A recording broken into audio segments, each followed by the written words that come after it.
Chapter 299. Believe me, there must be a misunderstanding here. In the sincere shout of Wang Lu, the holy light priest angrily waved his palm and, using the holy light to drive an invisible force, slapped him off the high platform. Wang Lu lightly landed on the ground. Facing the complicated eyes from all around him, he calmly sighed and pretended that he didn't see it. In fact, this result was not too unexpected. Indeed, he had the world's top spirit root, void spirit root, and he cultivated the world's #1 defensive method, non-phase method. However, that was the standard of 9 regions.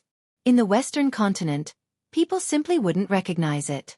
Not to mention that the Western continent people cared about the power of their bloodline, which was more related to their inherited ability and had little to do with their own strength.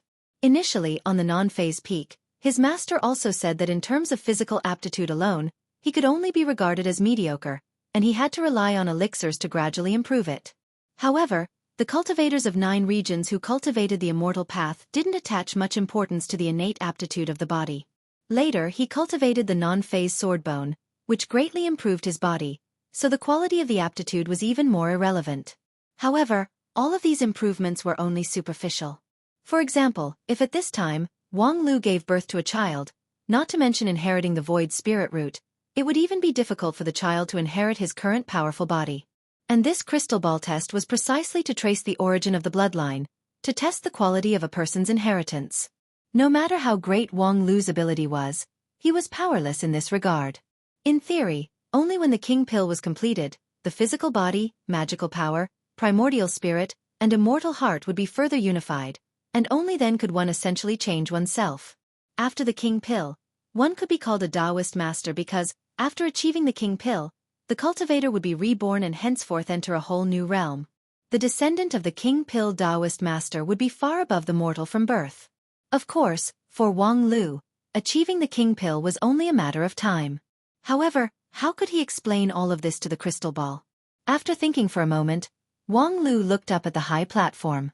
At this time, Lu Li and Bai Shixian were somewhat at a loss. Who would have thought that their senior brother Wang Lu would be reduced to a trash bloodline and be driven out of the arena? Wang Lu immediately transmitted his voice through primordial spirit. "Don't panic, I went up to confirm that Aya is fine. Now I can find a suitable reason to retreat. That crystal ball is used to test the bloodline of the people of the Western continent, so it is not suitable for us. You guys should also go up and take the test, and then come down. Aya can protect herself now, so there's no need for us to get ourselves involved. Let's come back first." Bai Shixian and Lu Li nodded, and then Bai Shixian lowered her hand. A drop of bright red blood dripped from her scallion-like finger blooming. A deep purple light. This is the impure blood I use to expel the impurities from my body. It's actually of such a high-grade dark purple? Bai Shixian was slightly surprised. It seems that we really can't test the bloodline of the 9 regions. The final conclusion is completely irregular. Senior brother, is this the case? Under the stage, Wang Lu was speechless. Little Bai, you've blinded my dog eyes. Similarly, the 3 holy light religion priests were also blinded. Seeing the purple light that was as pure as Aya's, they felt that their hearts seemed to stop beating. Since when did this epic bloodline become as common as potatoes and tomatoes? From the details, it was extremely compatible with nature. It could be called the child of nature's epic bloodline, and its rarity was no less than Aya's Breton dragon clan bloodline. If those druids saw it, they would probably welcome her back to the endless forest at all costs to worship her as a holy woman. However, before the first wave subsided, another wave arose. Just as Bai Shixian left the crystal ball, Lu Li immediately took over and, in accordance with her senior brother's request, gracefully dripped the blood from her fingertip onto the crystal ball. The next moment, the orange light blinded everyone's eyes. At that moment, time seemed to stand still. "Hey, I've never seen this color before." Lu Li curiously looked at the crystal ball and reached out to touch it. With a burst of crackling sound, the crystal ball seemed to be unable to bear the pressure and loudly shattered. "Bad. Sorry, I didn't think that this thing can't be touched." Lu Li looked ashamed. "Do you want compensation?" The several holy light religion priests were horrified. How could they still think about compensation? Just now, that orange light was mostly because the crystal ball had been working continuously for a whole day, so it was overwhelmed and the appraisal result went wrong. However, the bloodline of these two Nine Regions people was undoubtedly an extremely high level of epic bloodline. As for the even higher level of Orange legendary bloodline, that was unlikely. After all, how could a mere 9 regions low-level bastard possibly reach the highest level of bloodline? However, in any case, today's harvest was indeed far beyond their imagination. In addition to the 9 Breton Dragon Clan bloodline, there were still so many epic bloodline. This time's harvest was comparable to the past 10 Dragon City Guard conscription. Thus, they and the others had made a huge contribution. You guys. The leading Holy Light religion priest cleared his throat and said, "You guys are qualified and can join Dragon City Guard." Lu Li suddenly hesitated. But just now, senior brother said, "It's okay, just promise him." Wang Lu's voice came from her primordial spirit. "With the current situation, even if you want to leave, you can't. Don't worry, I'll follow you. Let's go to Dragon City together." With that, Wang Lu once again stood on the high platform. The Holy Light religion priest was focused on Lu Li and Bai Shixian, and his heart was trembling. At this time, seeing that Wang Lu, this bastard bloodline, came to stir up trouble, he immediately became angry. "What are you doing here?" Wang Lu confidently said, "I also want to join Dragon City Guard." "With your bastard bloodline? Whimsical. The Holy Light is benevolent and illuminates all living beings. However, if you insist on acting recklessly and refuse to mend your ways, the Holy Light will surely punish you severely," the priest sternly threatened. Wang Lu confidently said with a smile, "Although the level of my bloodline is not high enough, but as a special talent, I can give you a way out." "Special talent?" Wang Lu said. "Yes, Dragon City Guard is a powerful military force in Bretonia. Although the number is not large, adding the servant soldiers, there are nearly 10,000 people. Such a huge team, there must be various service talents, right?" The priest frowned. "Ha! Any large organization is indispensable to administrative and logistical support. And I am a superclass administrative and logistical talent. From the grassroots organization construction, system construction, team construction to style construction, I have a set of systematic methods. Although my own fighting power is not high, it can effectively enhance the fighting power of the entire team." The priest stared at him for a long time, and then said with a sinking voice, "Dragon City Guard does not need miscellaneous soldiers." "Ha, not miscellaneous soldiers, it's administrative and logistical. Get lost." "Wait a minute, I'm also a superclass technical talent. Even if you discriminate against liberal arts students and despise administrative and logistical, but as an engineering student, I can also do it. Whether it's blast furnace iron making, refining gunpowder, or civil engineering, I'm an expert. In addition, I also have some experience in theoretical research such as mathematics. Within 3 seconds, I can perform all kinds of square root calculations within 5 digits as easy as turning my hand. Get lost." The priest has long been impatient. He stretched out his hand of holy light and directly slapped Wang Lu down from the platform. Aya, Lu Li, and Bai Shixian were dumbfounded as they watched Wang Lu fall down from the platform. The 3 holy light priests were somewhat irritated. They stared at Wang Lu, who had a face full of incompetence. They inwardly said that if they were not under the watchful eyes of the public, they would have summoned the holy light sanction and beheaded this clown in one fell swoop.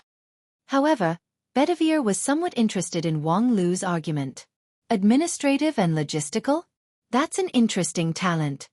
Unfortunately, it was only interesting. At this time, his mood was heavy, and all his energy was focused on Aya. He had no interest to continue to delve into the topic of Wang Lu. "Okay, these are the people, we can end it now." Seeing that the sky was already dark, a priest said. At this time, Wang Lu once again climbed the platform and loudly said, "Wait a minute, I still have something to say." The holy light priests simply didn't want to talk nonsense with him. They just raised their hand and blasted out the holy light's punishment. Wang Lu casually sidestepped to avoid the holy strike, and then said, "Don't misunderstand, I just want to ask a question." "Question?" Wang Lu said, "Yes, can't the Dragon City Guard recruit bring a few extra people? I heard that Dragon City Guard is almost lifelong. Once you join, unless you have made a great contribution, you can't quit. Then, on the long road of life, do you want to be alone? Those who have old and young, married and have children, after joining Dragon City, do you want to be alone for the rest of your life? After being recruited, can't you bring your relatives and friends?" This question resonated with the more than 20 qualified people. Yes, can't we just go directly to Dragon City? I have an elderly mother to take care of, so I always wanted to ask if I can take her with me. I can get a lower salary. My girlfriend has always wanted to go to Dragon City. I should be able to take her with me. The 3 holy light priests suddenly had a headache. Bring their relatives? In their dreams. Do they think they are going to Dragon City for a vacation? The more the relatives and friends are fettered, the more difficult it is to fight bravely on the battlefield without fear of death. Moreover, most of these recruited people are just uncultivated, unpolished jade. In the first few years of training, how could they have the time to be intimate with their loved ones? But how could these words be said directly? At this time, Dragon City Master Bedivere said, "You want to bring your family? Sure, as long as you perform enough meritorious deeds for Dragon City, don't even talk about bringing your family members. Dragon City will help you even if you want anyone to be your family member. As long as you join Dragon City Guard, we will be a big family." But Bedivere looked sideways at Wang Lu. With your current status, don't even think about your family. Even if it's a big family, the family has its own rules. It's fair to exchange merits for treatment. The blacksmith's son stammered, "But if she has to stay in Dragon City for several years, Bedivere shouted, "if she can't even endure for several years, then she doesn't have to." The young man was awed by the majesty of the Dragon City Master, and no longer dared to say anything. So, Bedivere looked at Wang Lu. "What do you want to ask?" "I want to ask, does this rule also apply to Breton Dragon Clan's descendants? Can't Dragon Clan's descendants bring their family?" Bedivere's eyes narrowed, thinking, that's a good question. Dragon Clan's descendants were indeed allowed to bring their relatives, because Holy Light Religion's attitude toward Dragon Clan's descendants was completely different from that of other bloodline holders. The more relatives they brought to Dragon City, the more Breton Dragon Clan's descendants would fall under their control, and the more weaknesses and hostages they would have, which was exactly what Holy Light Religion wanted. "But whose family are you?" Bedivere sneered. "You're a 9 regions person. Do you want to say that you have a blood relationship with Dragon Clan? Besides, even if you really have a relationship, for the sake of fairness, I will not make an exception for her. In this Dragon City Guard conscription, no one is allowed to bring their family to Dragon City." Wang Lu frowned. Not even her family? However, a moment later, an idea flashed through his mind, and he laughed. "That's okay, because I'm not her family, but her gigolo." Chapter 300. Male Escort. On the high platform, when Wang Lu proudly announced his identity, the scene fell into a very long silence. Even the Dragon City Master Bedivere revealed an incredulous expression and was tongue-tied. "What did you say?" Wang Lu sneered. "I said that I am the escort of this Galahad descendant. Not only can I help her relieve her physical and psychological pressure, but I also won't bring her mental burden like a family member. Just like Wishful Stick or Mr. Horn, but I can move and talk, and have more complete functions without any side effects. In short, taking me with you has hundreds of benefits and no harm, so you guys have nothing to say, right?" Bedivere was still in a stiff state. You. Wang Lu reached out his hand to hug Aya. "If I can't bring my family member, that's fine, but can't I even bring my personal belongings? As the personal belongings of the Breton Dragon Clan, is there a problem for me to follow my master to Dragon City? If we can't even bring our personal belongings, then are we going to be recruited as Dragon City guards, or are we going to prison? Especially this time, there are many women who are going to be recruited. If you don't allow them to bring their personal belongings, do you want them to enter Dragon City naked? Aren't you guys too wretched?" Wang Lu righteously said. "Therefore, it's logical and natural for me to enter Dragon City." Humph! What a glib tongue. Bedivere had never been known for his eloquence. Being continuously questioned by Wang Lu, he simply didn't want to talk to him. If it was a normal day, when he encountered someone with a glib tongue like Wang Lu, he simply didn't need to be polite. Just by releasing a bit of his Dragon City master pressure was enough to make the other side piss their pants. However now, he turned his eyes and asked Aya, "What do you say? Do you want to take this person with you?" At this time, Aya was also somewhat stunned. She was still immersed in the shock of being the escort. When she heard Bedivere's question, she fiercely glared at Wang Lu. Just as she was about to open her mouth, she heard Wang Lu's voice from within her primordial spirit.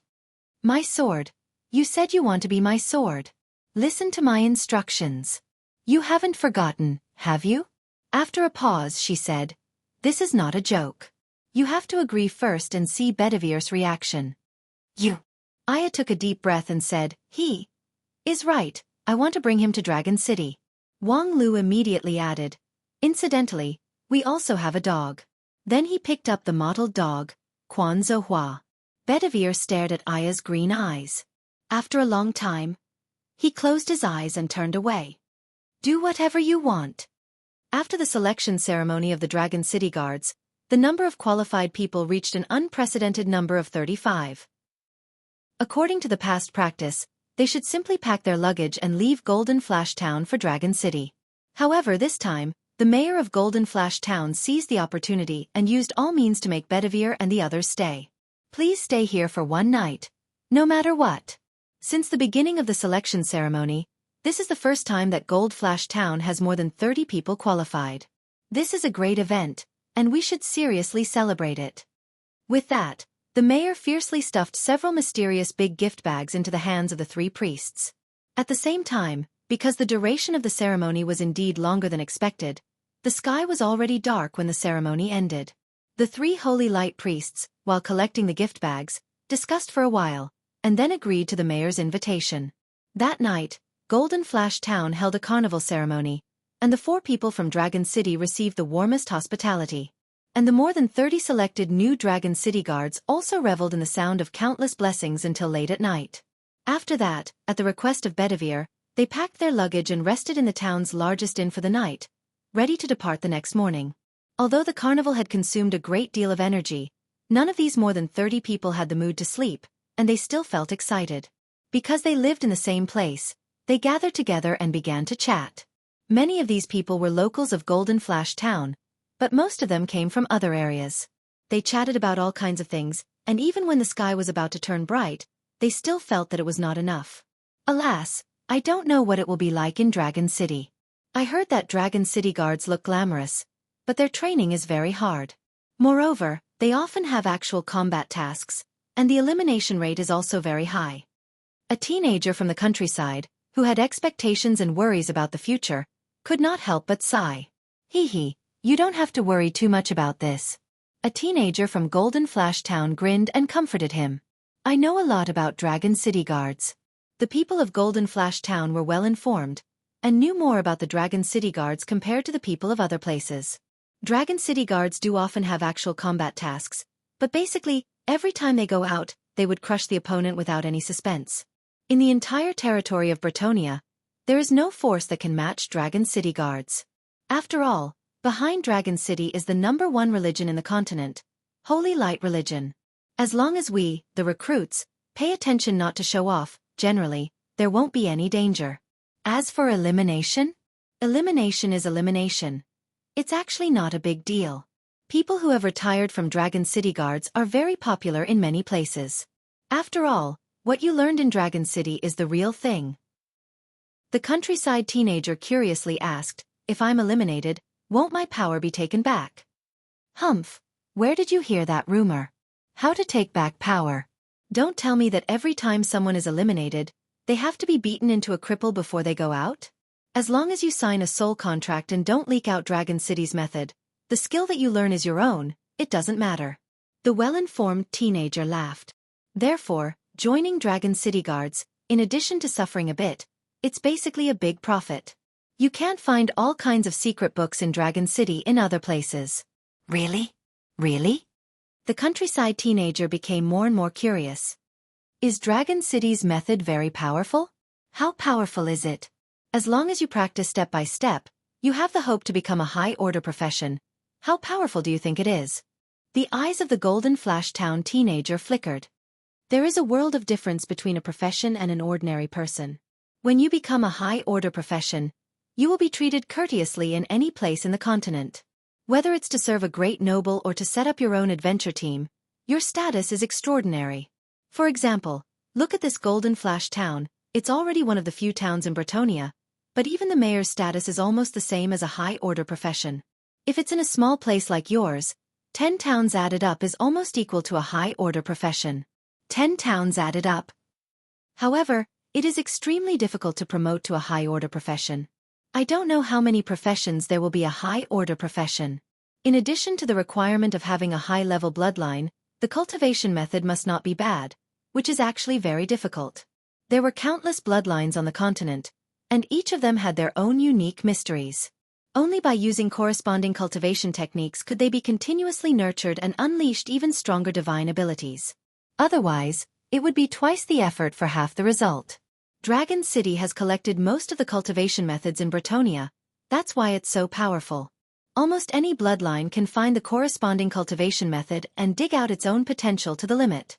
And since we have passed the selection of Dragon City guards, at least our potential is not a problem. As long as we cultivate well, there is hope.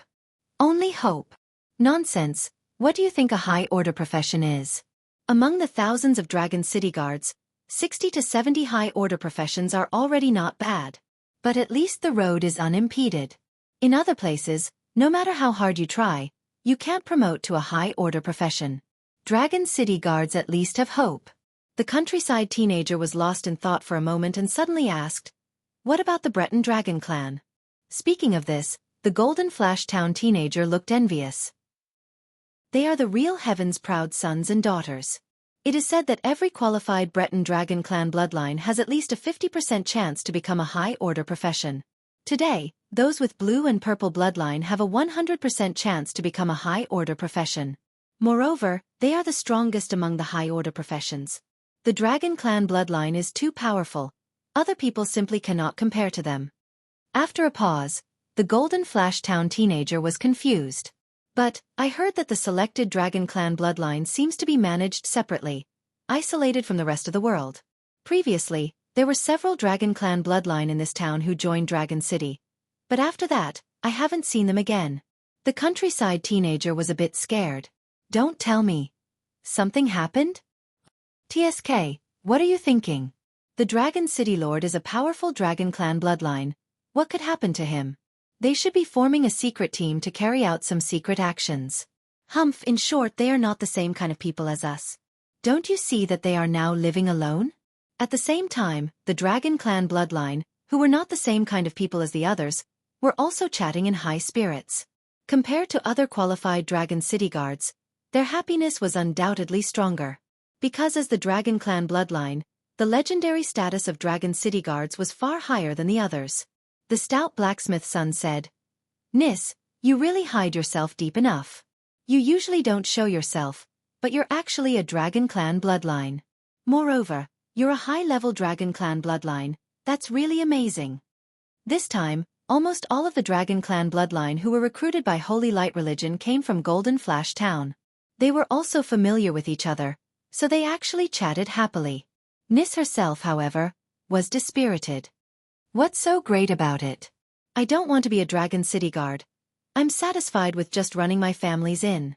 I really don't know what possessed me to muddle-headedly run to the recruitment. My family is very worried about me. Hateful, just now, no matter what I said to those dead fakes, it's useless. They even said that once you're on the stage, you have to accept the arrangement of Dragon City. Otherwise, it's contempt of majesty. How could their family's majesty be so worthless? Upon hearing what Nis said, the others were somewhat at a loss for words. To be selected by Dragon City as a Dragon City guard. Henceforth they would have a boundless future. How could they avoid it when it came to her? Seeing that Nis was in a low mood, the others comforted her with a few words, and then led the topic to another place. By the way, Nis, who are those outsiders? They seem to be staying in your inn. The tailor's daughter curiously pointed at Aya and Wang Lu in the corner of the room. Nis shrugged. I don't know, I only know that they're carrying our family's ancestral emblem. According to our ancestral teachings, when we see that emblem, we must treat them with the most honorable courtesy. Presumably, they're the descendants of people who migrated from Golden Flash Town a long time ago. As for the several people who came with her, they look like ordinary Eastern loitering scholars. It's just that I didn't expect them to have epic-level blood. Oh, except for that man. At the mention of Wang Lu, the atmosphere in the room changed again. That horrifying theory of being a gigolo was still shocking to them. As one of the people involved in the incident, Wang Lu and Aya were talking in a soft voice. Hey, don't always put on that serious face. It's rare that the plan went so smoothly, so why not be happy? Aya coldly said, "Don't talk to me, you pervert." Such *T. Is this how you treat your senior brother who has to endure humiliation? I don't talk to gigolo, thank you. Then you're just treating me as a tool to vent your lust? Hey, in that situation, what else can I do? If I can't seize the opportunity to join Dragon City Guard and go with you, do you want me to sneak into Dragon City alone? I'm a defensive fighter, not a lurker. Aya said, but your argument is too absurd, too shameless. Wang Lu coldly humphed. If I didn't do that, would Bedivere let me go? It's strange that Bedivere would actually let you in. Aya was somewhat incredulous. He's never one to succumb to absurd remarks. He's not good with words, so there's no need to say anything more. But this time, he actually let you in. Wang Lu said, the reason is very simple. He was moved by my sincerity. You see, isn't the spirit of chivalry very particular about loyalty? I, the gigolo, am so loyal and enthusiastic to your majesty the queen that he was moved, so he made an exception and let me join. If not, Wang Lu lightly said, then Bedivere has other plans. In his view, introducing us as variables is more beneficial to him. Aya was stunned. More beneficial? Of course, there's the last possibility. What? He likes me. Chapter 301. At noon the next day, Wang Lu and the others arrived at Dragon City. Thousands of miles away, they arrived in the blink of an eye. When they set off from Golden Flash Town, Dragon City Master Bedivere transformed into a more than 100 meters long dragon. He carried everyone on his back, soared into the sky, and then led them forward with the speed of a dragon. Taking the famous Dragon City Master of the Western Continent as a mount, this treatment was simply inconceivable. On the dragon's back, the hearts of these newly recruited Dragon City guards thumped all the way. They didn't dare to breathe loudly, only feeling that they were in a dream. However, in fact, Bedivere himself didn't care about this at all.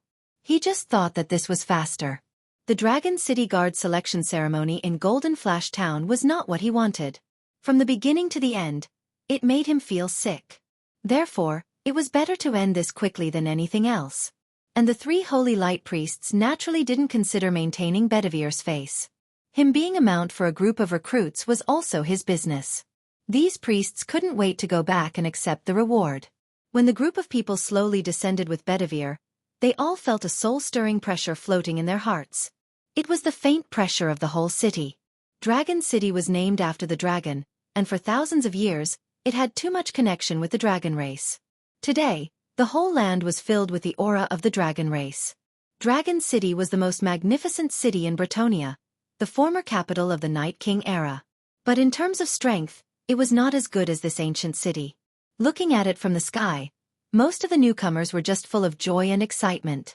However, for those who were interested, this was a rare opportunity to look at the overall situation. The strong are as many as trees in a forest, this Dragon City. Wang Lu gently narrowed his eyes. In his perception, there were more than 50 high-order professions, and there were even more middle-order professions. This didn't include the number of strong people who were used to hiding their aura. In 9 regions, only high-rank sects could compare with such a force. Aya said, yes, and it's obviously a mix of many forces. Dragon City Guards, Holy Light Religion, and other adventurers have gathered here. The number is very large. After more than 100 years, this city is bigger than ever, even comparable to my Knights of the Round Table. When Aya's army was at its peak, there were no more than 100 high-order professions under her command. Of course, this did not mean that there were only a few high-order professions in the vast land of Bretonia. It was just that most of the strong were accustomed to freedom, and would not directly obey the dispatch of the Night King.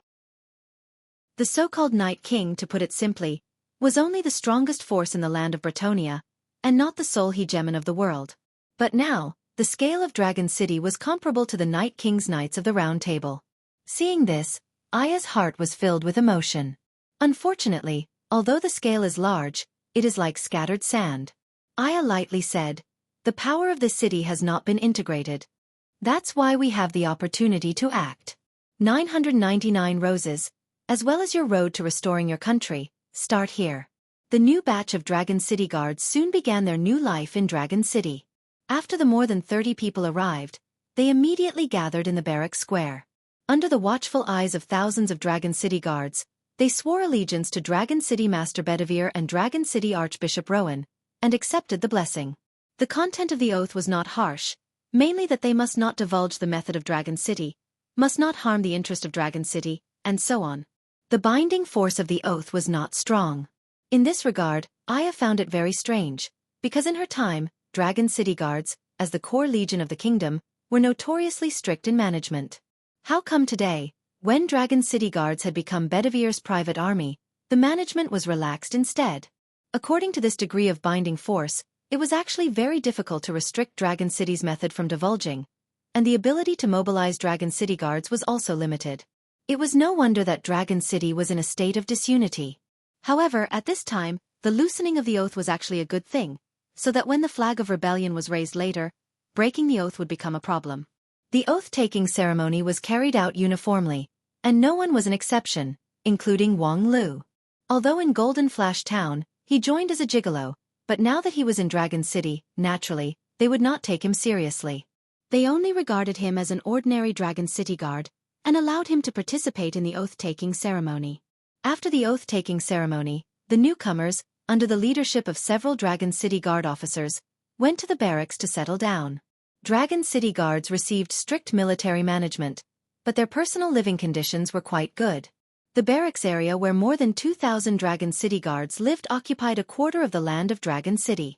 Each Dragon City guard had an independent living space, which, according to their rank and strength, ranged from a simple single-room apartment to a courtyard villa. Clothing, food, housing, and transportation were all well guaranteed. Among them, the Breton Dragon clan bloodline had another preferential treatment. They lived in a villa area alone, and as a newcomer, they enjoyed the treatment of a senior guard. After entering the villa area, everyone settled down and then familiarized themselves with the environment under the guidance of the veterans. And in the process, there was an amazing discovery. Also living in the villa area, there were many Dragon clan bloodline that were selected in the previous selection ceremony. Because most of them came from Golden Flash Town, they soon recognized each other and exchanged greetings. Wang Lu and Aya were surprised. Holy Light religion had purified the Breton Dragon clan bloodline. This was what they heard from the Holy Robe priest in the king's treasure house. Later, what they saw in Golden Flash Town seemed to confirm this point. Holy Light religion gathered the Dragon clan bloodline in the name of Dragon City, and then sent them to Dragon City to be purified. Now it seemed that the first few steps were in place, but after the Dragon clan entered Dragon City, they seemed to be alive and kicking. They didn't lose their arms or legs, and there was no large-scale blood sacrifice. While the people from Golden Flash Town were exchanging greetings, Wang Lu and Aya quietly listened. They learned that things were indeed very different from what they expected. The dragon descendants living in this villa area had joined the Dragon City guards as early as 20 years ago. During this period, they cultivated cultivation methods, participated in battles, and even married and had children. But no one had ever heard of any bloodline purification. As for the Dragon clan who joined earlier, legend has it that some of them have entered the upper echelons of Dragon City, and some chose to retire and travel around the continent. But in short, they had never heard of any adverse action from Holy Light religion against these people. On the contrary, these people's view of Holy Light religion was generally positive. Was it that these people were too ill-informed? Or had they colluded with Holy Light religion to conceal the information? Or was the manager of the king's treasure house just talking nonsense? For the time being, it was unknown. In short, it's still valuable to personally enter Dragon City. Aya pondered for a moment. In any case, we have time, so let's calm down and watch quietly. The truth will eventually surface. Wang Lu smiled. It doesn't matter, I'm not in a hurry. For the next 3 months, Wang Lu and the others lived in Dragon City in an orderly manner. As a new Dragon City guard, according to the plan, they must receive strict training in Dragon City in the first few years. Regardless of whether the newcomers have a certain foundation before this, after joining Dragon City, they must start from the beginning. Because in Dragon City's view, the so-called foundation of the newcomers was full of flaws, so it was better to cut it down and retrain. Of course, if they really have amazing skills such as when they joined, they were already high-order professions, which was naturally different. However, Wang Lu and the others have concealed their strength. At most, they behaved like a beginner profession. Although they were not pure newcomers, they were not worthy of special attention. They also had to start from the beginning. The basic training level of Dragon City Guard was very high, second to none in the entire Western continent. In addition to the routine physical training and other basic training, Dragon City soon distributed different methods to each person according to their situation. Wang Lu and the others naturally did not need these methods to practice, but they could refer to the theoretical methods. Before achieving the King Pill, Wang Lu intended to enrich his knowledge and widely absorb the essence of various knowledge. The power system of the Western continent was very different from that of the 9 regions, which was quite wonderful and could not be underestimated. In these 3 months, Wang Lu had nothing to do, so he wandered around the barracks area, exchanging methods with people everywhere. These methods that were distributed by Dragon City had no confidentiality requirement, and mutual borrowing was not prohibited.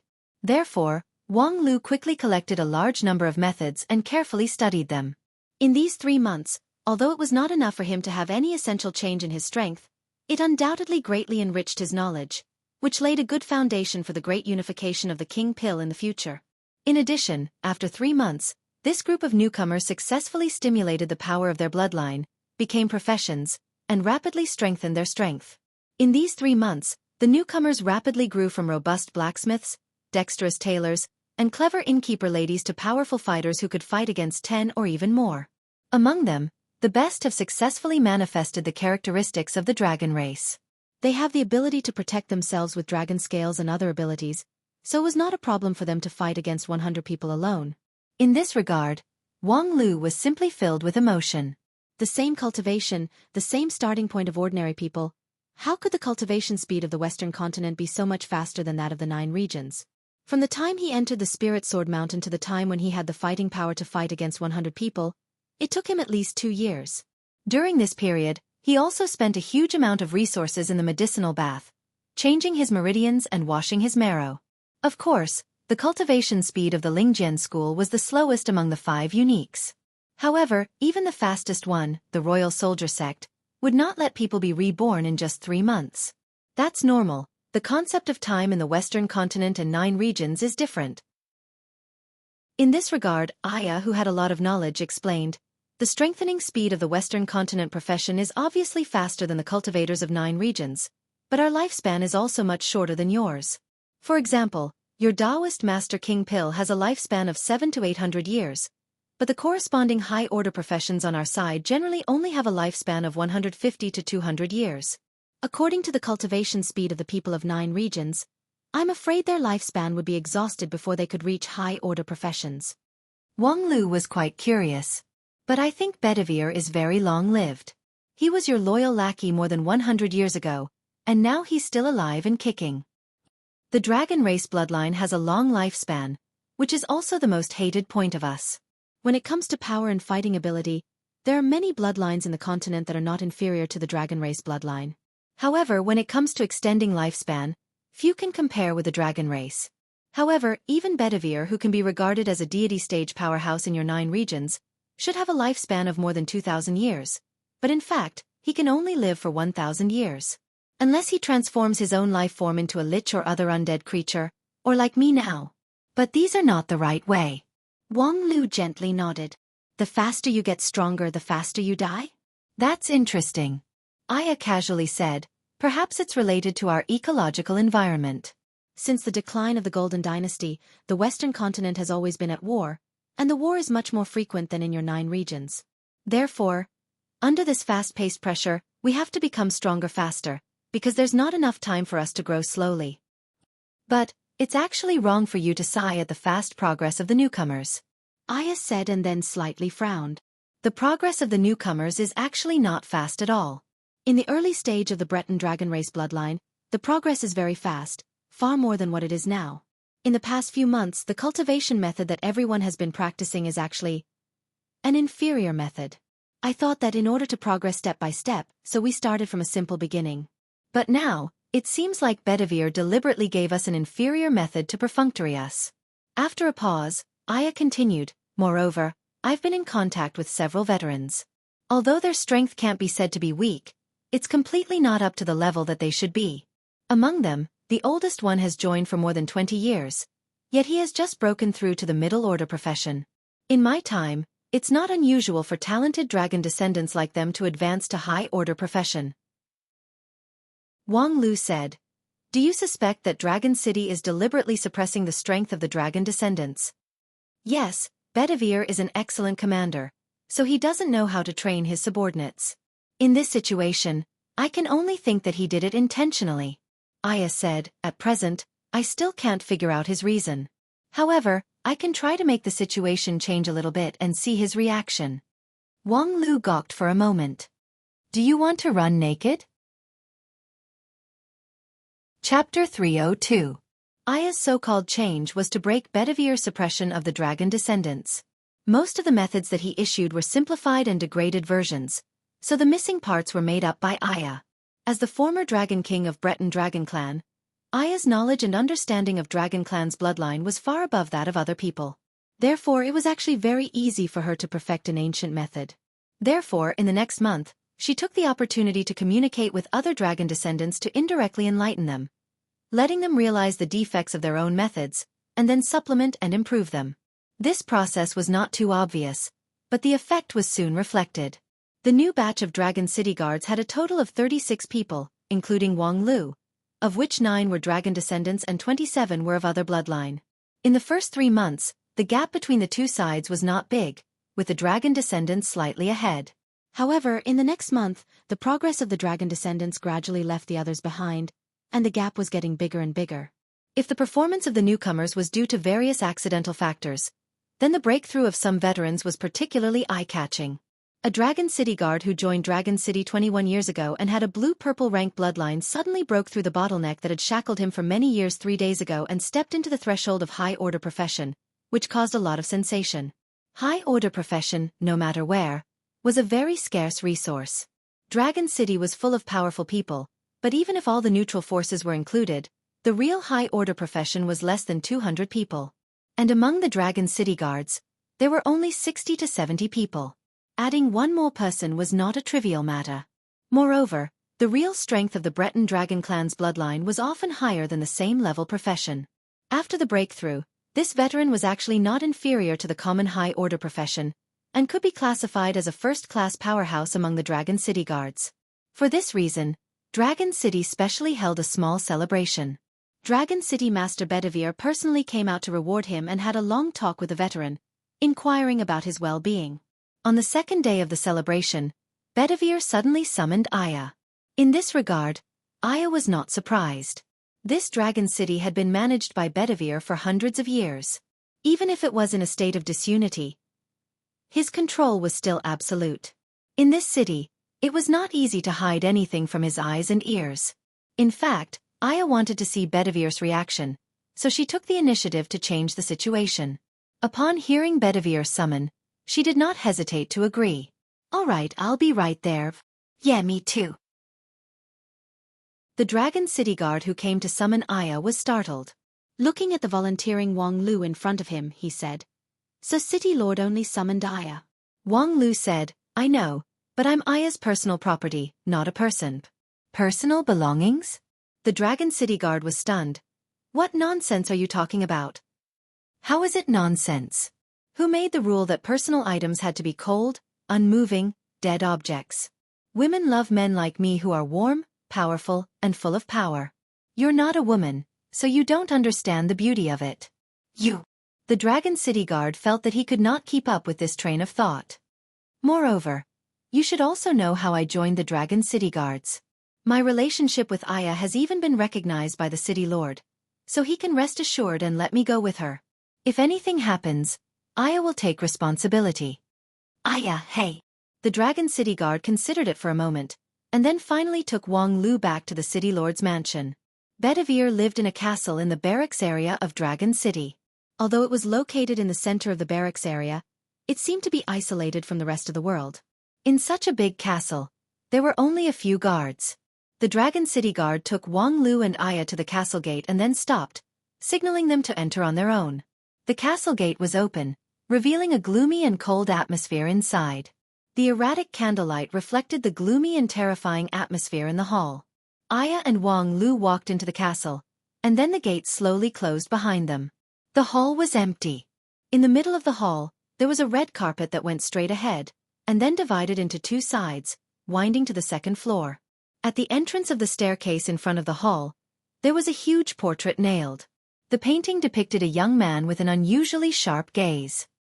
He had a head of light golden short hair and eyes as blue as the sky. He was fully armed, with a shiny armor and a gorgeous golden sword on his waist. A thick crimson cloak was wrapped behind him, giving him an awe-inspiring appearance. Although it was just a portrait, but facing the person in the painting, Wang Lu felt as if he was facing a high and mighty king, a true king that was above all professions and cultivators. His heart couldn't help but want to surrender. TSK, what a powerful king aura. Is this person called Long Outyen? With a somewhat strange look, Aya tilted her head and looked at Wang Lu, but she didn't speak. Hanging in the middle of the hall, could it be that he's Bedevir's ancestor? But it looks so different from him, like they're two different species. Aya couldn't help but correct him. No, actually, he is. Before her voice fell, Bedevir's voice came from the other end of the hall. He is the greatest king in the land of Bretonia, the Night King with all the best character and the noblest bloodline. In this gloomy atmosphere of the castle hall, Bedivere appeared on the second floor like a ghost. Come up, I'll wait for you in the study room. Then he turned around and left. Wang Lu was still shocked. He pointed his finger at the portrait in front of him and said through primordial spirit, "That's you?" Aya helplessly said, "Yes, it's me. But that's a man. As I said when I was the Night King, I never appeared as a woman. In people's eyes, the Night King is a tall, dignified, and imposing monarch, not a young girl." Wang Lu was interested. How did you do it? Even if it's an illusion, in those days, there were as many powerful subordinates as the clouds, so no one could see it? It's not an illusion, but a real physical change, so no one could see it. This is actually not difficult to understand, right? Since I'm a dragon descendant, I can incarnate into a dragon and become a completely different species, so how could I not achieve this degree of physical change? No, physical change is indeed not difficult. What's difficult is the psychological change. If you put a female soul in a male's body, it's nothing more than a sissy, and vice versa. But you're completely different. Wang Lu couldn't help but admire her. You've been ruling the world for decades without revealing any flaws, and then restored your real body like a lady of noble birth, always behaving appropriately. This transformation is smooth and without any hindrance. Aya, you seem to have reached the supreme state of organic body and inorganic heart, which is much more abnormal than I thought. You're the abnormal one. Ha ha ha, then do you think Bedivere has seen through your identity? It's hard to say. We'll know when we meet later. While talking, the two of them went to the second floor and walked along the red carpet to Bedivire's study room. In Bedivire's study room, there were hundreds of rows of bookshelves, which were filled with all kinds of books. From the corner of his eyes, Wang Lu found that most of them were history books. Moreover, they were the records of the recent history, the history of the Night King. Bedivere himself sat behind the desk. Seeing the two of them come in, he gently nodded to signal them to sit down, and then went straight to the point. I heard that for the past month, you've been giving pointers to the dragon descendants on their shortcomings in cultivation. Phoenix was able to break through the bottleneck because of the inspiration you gave him. When I asked him, he thanked you profusely. Aya didn't try to cover it up and directly said, "Yes, I found that there are flaws in the dragon descendants' cultivation method, so I tried to point them out." Bedivere said, "Yes, that's right. But to give targeted advice for dozens of different methods is not something that an ordinary person can do. How did you do it?" Aya said, "When I was very young, before my parents left me, they told me a lot of things. It's a family heirloom." Bedivere nodded. Galahad is a holy knight, and one of the most powerful knights of the Round Table. Thus, it's reasonable for his descendants to have such knowledge.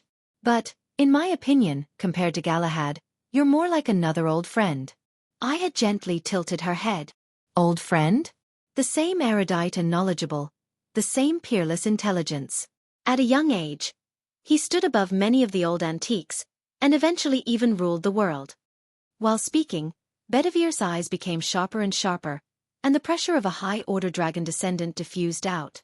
The sense of oppression became more and more intense. I still remember that with his peerless talent, he improved the methods of many powerful knights. those powerful knights were all heroes, and some of them were even more powerful than him.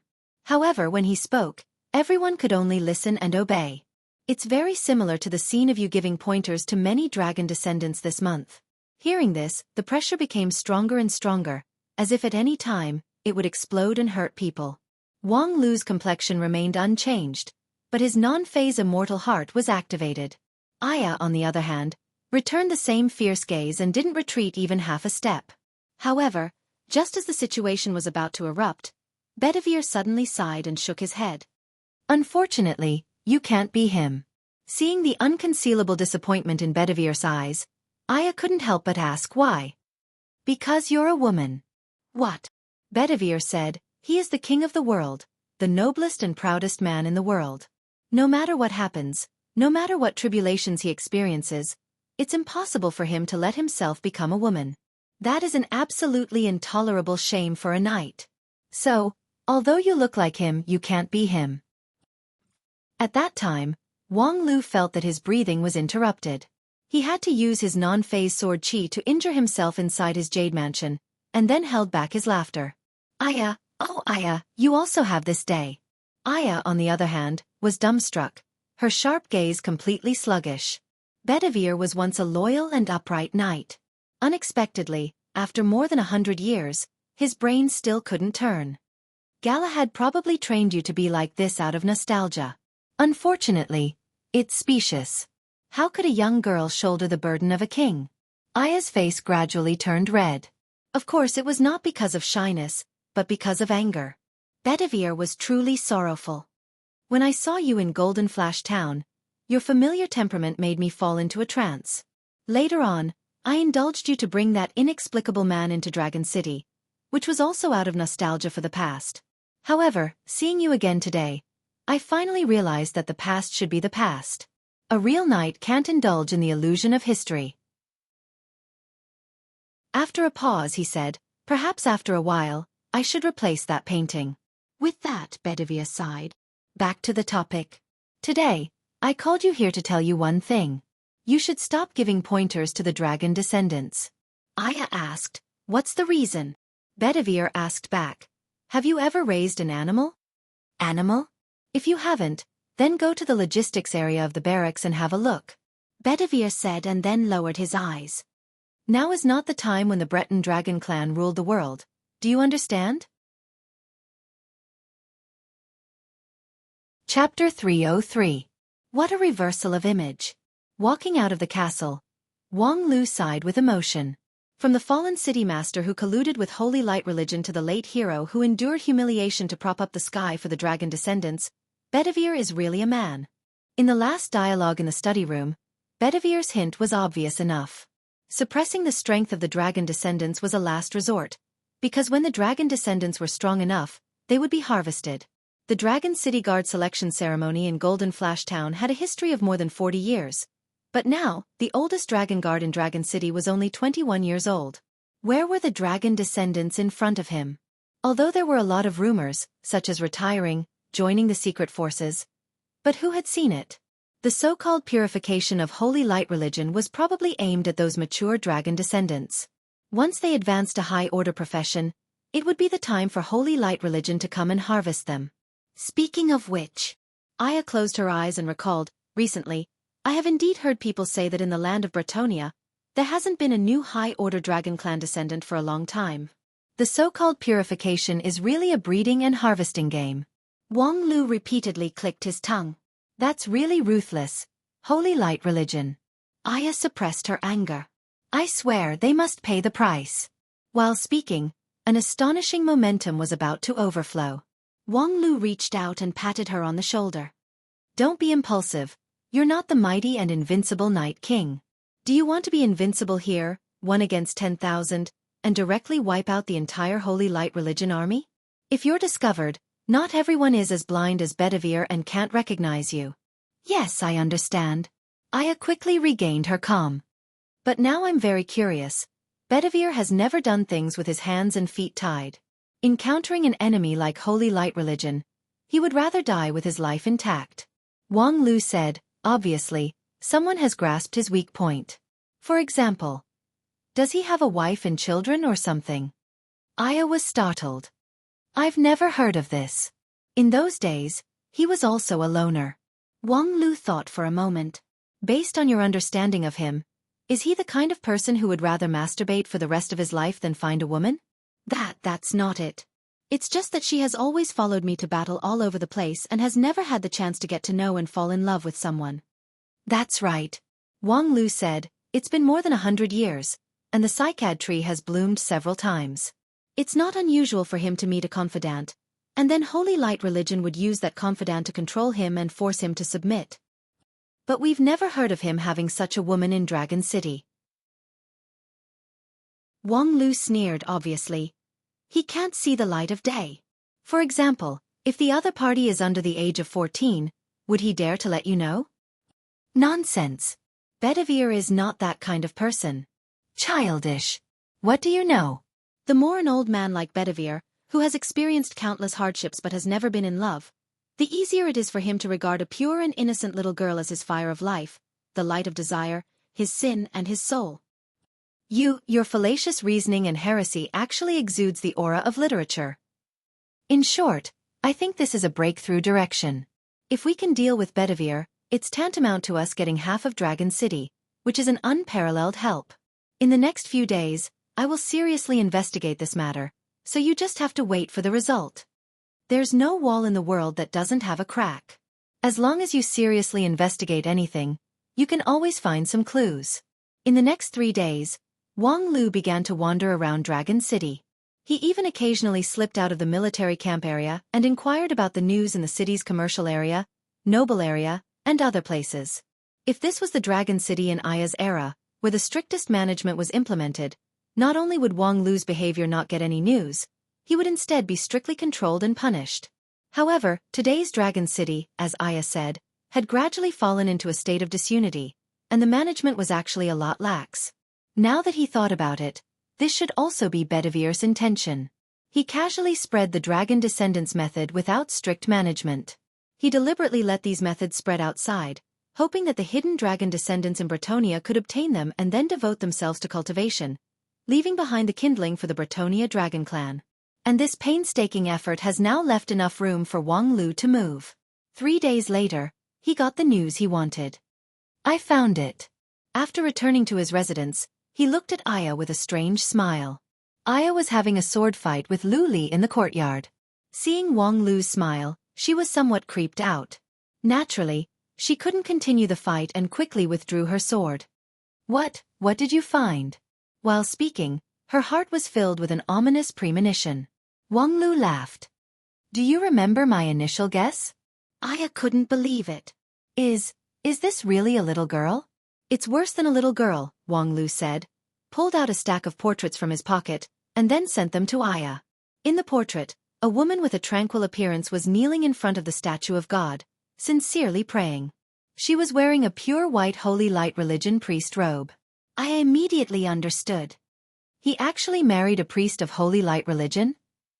Humph, moreover, it's the famous holy woman Marina of Dragon City. Moreover, it's more than that. Wang Lu said and then opened the top few portraits. In the last few portraits, there was a picture of a childish little girl. Her eyebrows were 50 to 60% similar to Marina, and she was also wearing the Holy Light religion white robe. Do you see that? A family full of martyrs. Wang Lu was full of sarcasm. The wife is the holy woman, the daughter is the candidate holy woman, and he himself is a loyal lackey of Holy Light religion. No wonder his hands and feet are tied. Aya looked at the portrait in disbelief. Are you sure? Of course, these things are actually not difficult to check.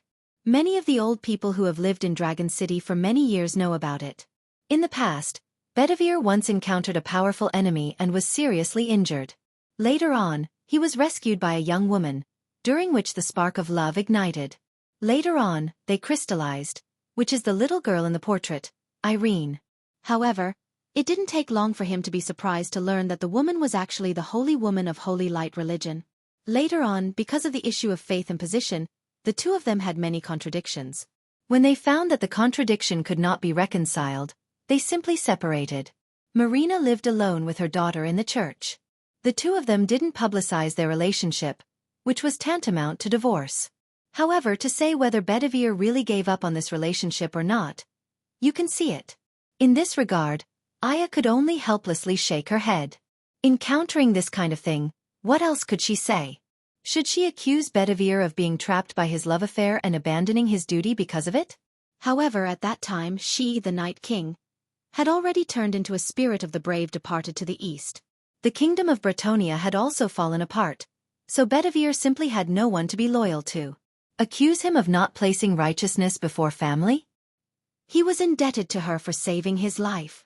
Accuse him of abandoning his fellow dragon clan? However, combined with the current situation, the reason why Holy Light religion didn't purify the blood on the surface, but instead left some leeway, was because of Bedivere's contribution. Therefore, what else could Aya say? Even someone as wise as the Night King was deeply troubled by the situation. What are you going to do? Aya consulted Wang Lu's opinion.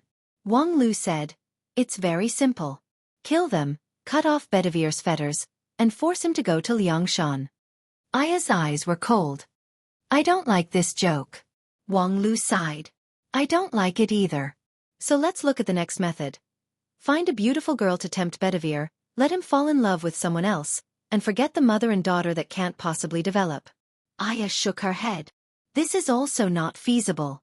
If Bedivere is so easy to fall in love with someone else, how could he be troubled until now? He obviously still has feelings for Marina, and simply can't let go." Wang Lu sneered. "Then we'll force him to fall in love with someone else. Find an opportunity to get him drunk, let him sleep with a beautiful girl, and leave behind a descendant. When the time comes, his sense of responsibility will force him to do something." Aya angrily said, "Don't you have an open and above-board idea? What's the difference between us and Holy Light religion if we act so despicably?" Wang Lu said, "Then let's change to the next method, which is also the one that I'm most willing to implement. It's the best of both worlds, and it's not despicable." Aya didn't have much confidence. "What is it?" Wang Lu sternly said, "Bring Marina and Irene to our side." Aya froze for a moment, and then vigorously shook her head. "Although it sounds good, there's no possibility of implementing it. Marina is the holy woman of Holy Light religion, and Irene is the candidate holy woman. Their faith in Holy Light must be very devout, so how could it be easily shaken? Moreover, if it really makes sense, Bedivere should have already done it after so many years." Wang Lu sneered. "You're comparing Bedivere, that unisex fool, with me. As the leader of the Wisdom sect, the #1 church in 9 regions, I started my career by doing ideological propaganda work." Hearing this, Aya was indeed a bit shaken. If it was someone else it would be fine, but when Wang Lu was serious, his incitement was indeed unparalleled. Not to mention others, wasn't she the best example? A few months ago, she was still on the Spirit Sword Mountain, relying on the array arranged by the Heavenly Sword Hall elders to barely keep her spirit of the brave departed.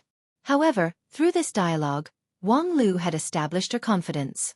The power of the oath that was about to dissipate gathered back together, and her spirit of the brave departed became more and more stable. This ability to turn the hand and turn the clouds around was really admirable. How are you going to convince them? Although I believe you may have some expertise in doctrinal debate, this is the core parish of Holy Light religion. Openly promoting heretical theory. Just wait to face the sanction of the Inquisitor." Wang Lu said, "Who's interested in debating doctrinal with them? There's no point in debating with a deeply poisoned swindler. What they need is not a debate, but an electric shock treatment. Therefore, if we want to do it, we have to take drastic measures." "Specifically?" Wang Lu patted his chest. "Exert my charm and make them fall in love with me. Humph, they actually dare to corrupt my Bretonia's knight cadres. I must let them taste my, old Wang's, stick." Chapter 304. Is this your so-called best of both worlds method without any despicable elements? After a long silence, Aya tremblingly asked. Wang Lu said, "What's the problem?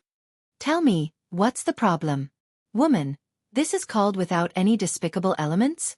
You're going to add shame to my most loyal subordinate that can never be washed. Yet you ask me what's the problem?" Wang Lu was surprised. Hey, why are you so overreacting? Isn't it just a Tauren? What's the big deal? In any case, Bedivere played with her and didn't want her anymore. Even if I wear these old shoes, Bedivere's athlete's foot. Aya resolutely said. I will never allow this kind of thing. Wang Lu narrowed his eyes and carefully observed Aya's reaction. Actually, I'm not a wife con. I'm just saying that, but I always feel that you're a bit overly sensitive about this matter, as if poking your sore spot. What's wrong? Have you been pried in the past?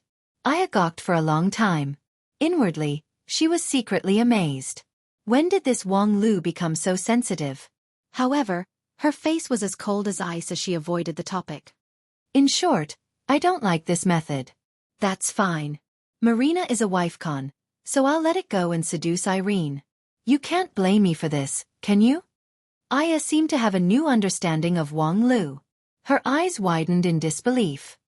You, a little girl less than 14 years old, you dare to lay your hands on her? Wang Lu laughed.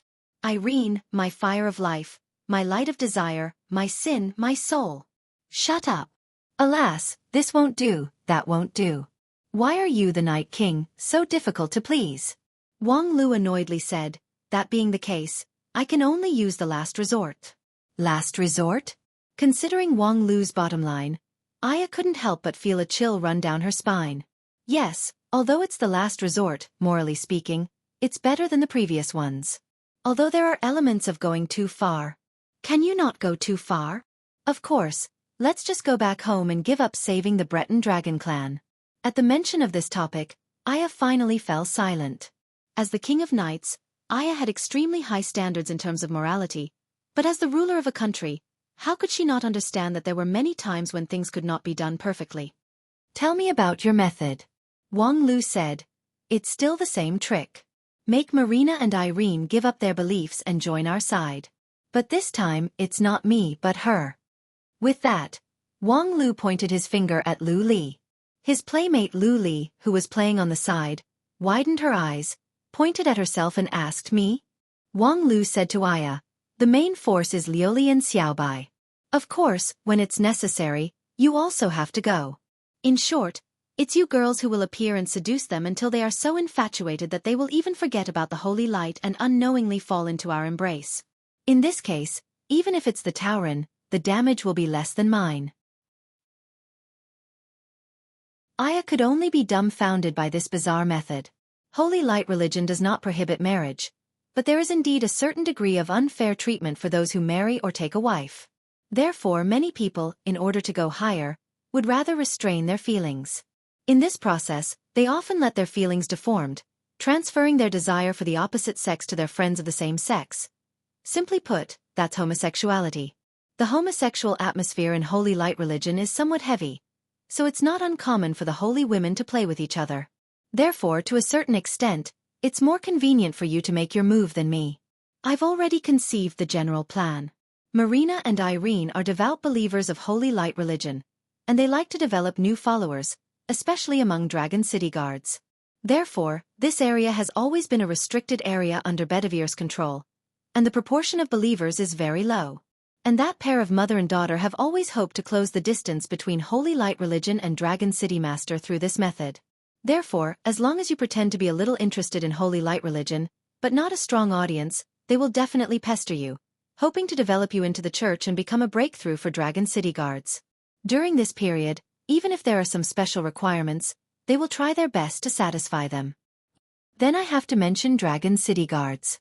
This relatively closed military group has a congenital defect, which will inevitably lead to some special phenomenon. Aya, you've led the army, so you should understand.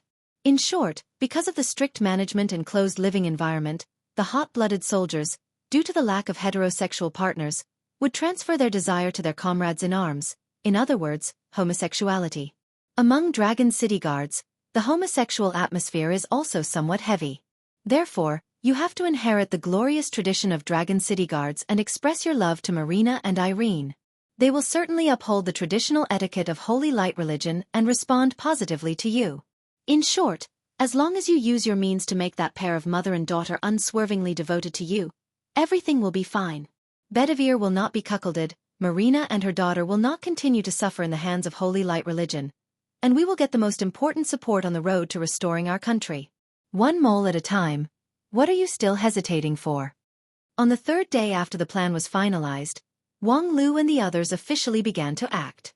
The scene was the commercial district in the center of Dragon City, which was also the most prosperous part of the city. Large and small merchants were distributed in the neatly planned streets, which were bustling with traffic and crowds of people.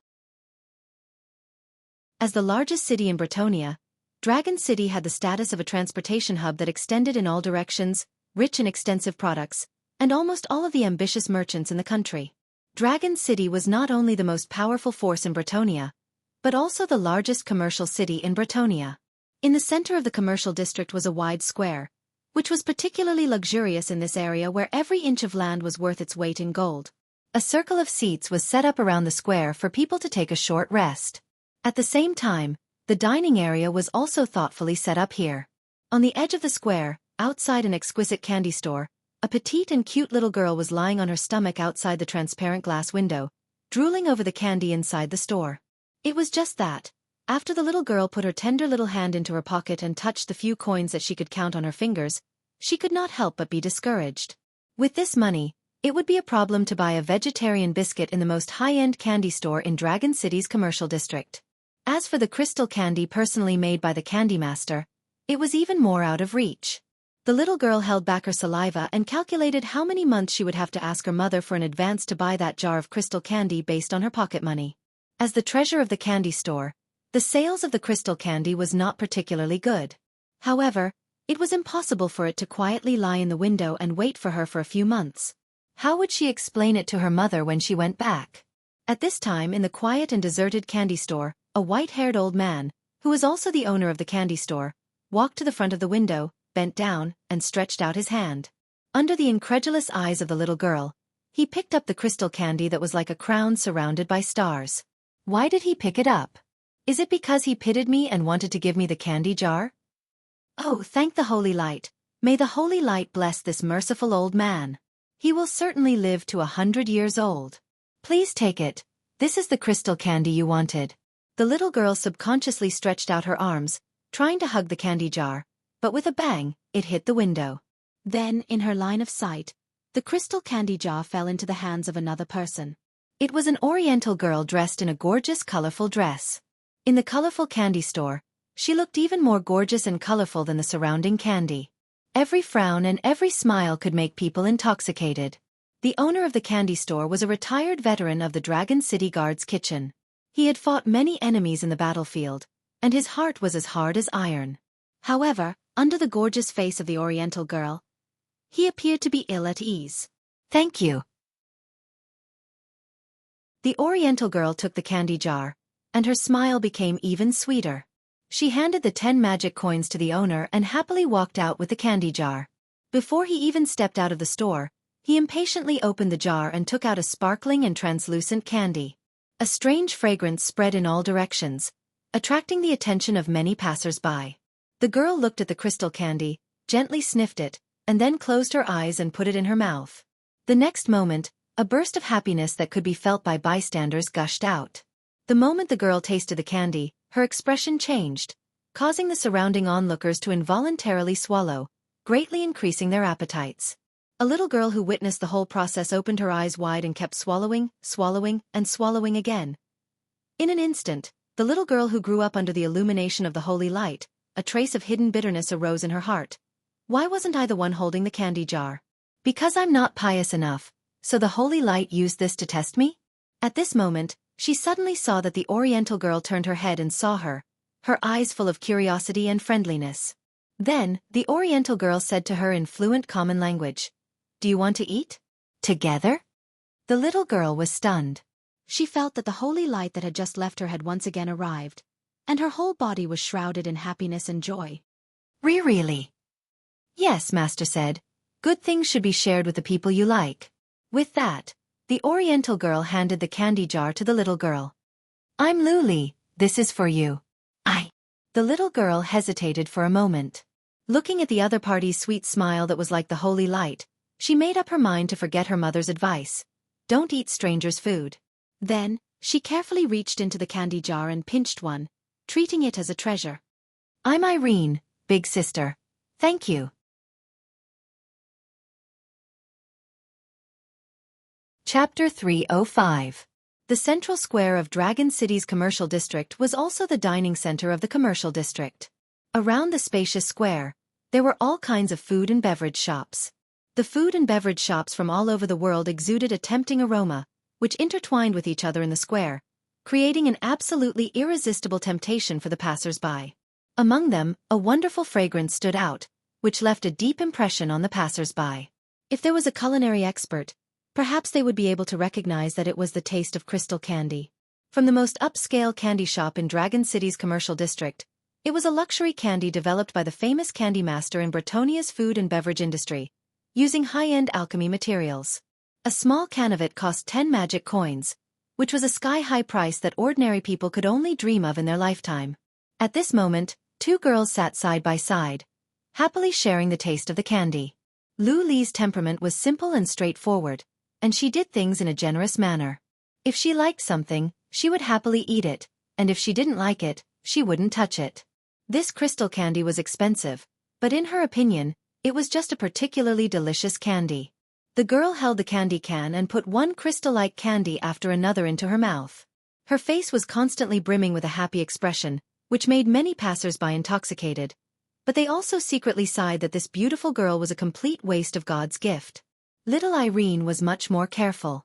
Although she was the daughter of the Holy Light Religion Holy Woman and the Dragon City Master, and was born with unlimited wealth, she had a natural devotion to food. The girl held the candy, sat upright on the bench, and solemnly prayed. Thank the merciful Holy Light for giving me the candy. Irene will certainly cherish the blessing of the Holy Light. After a long and tedious prayer, Irene excitedly opened her eyes and carefully put the candy into her mouth.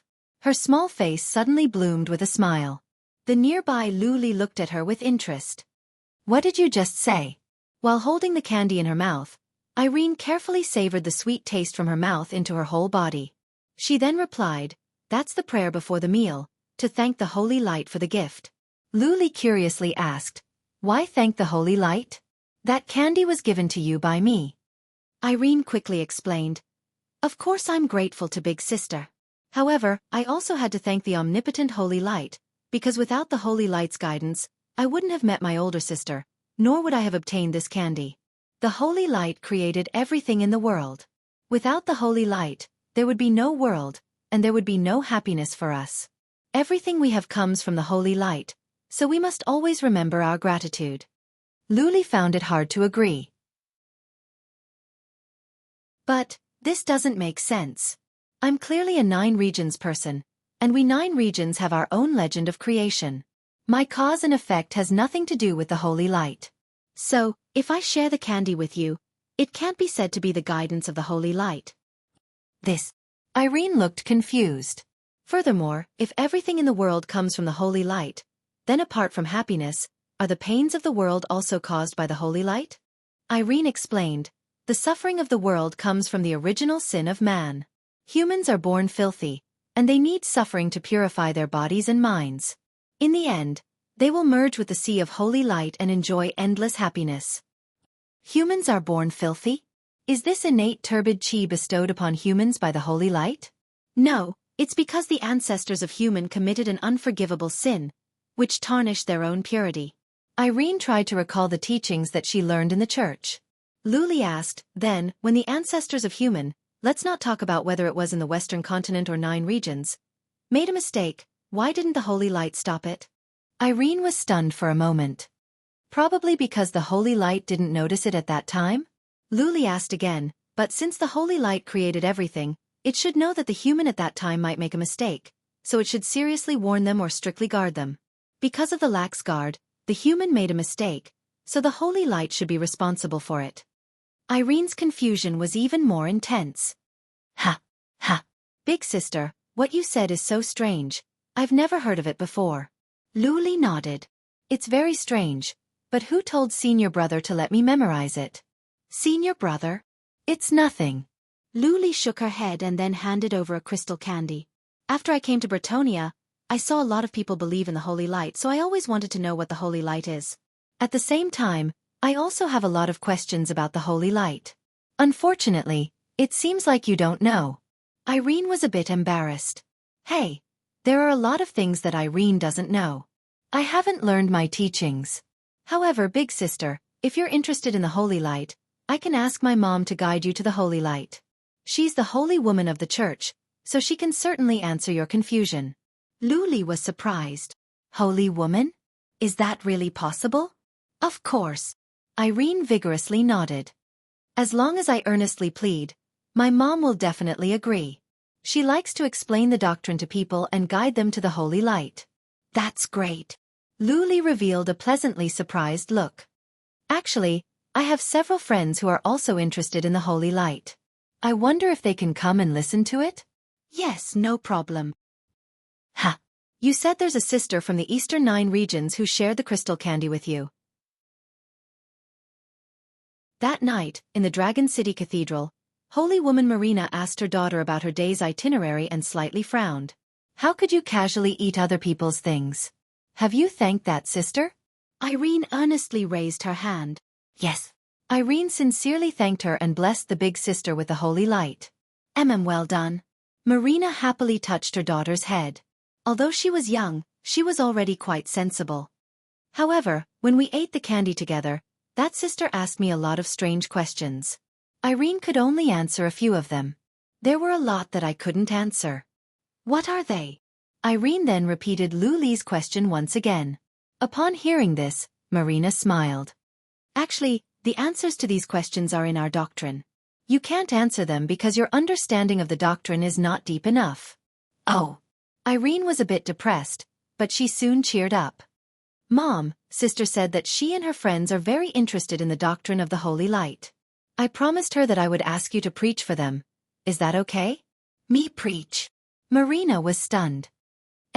Sister said that on her next rest day, she would bring her friends to the church, which is 15 days later.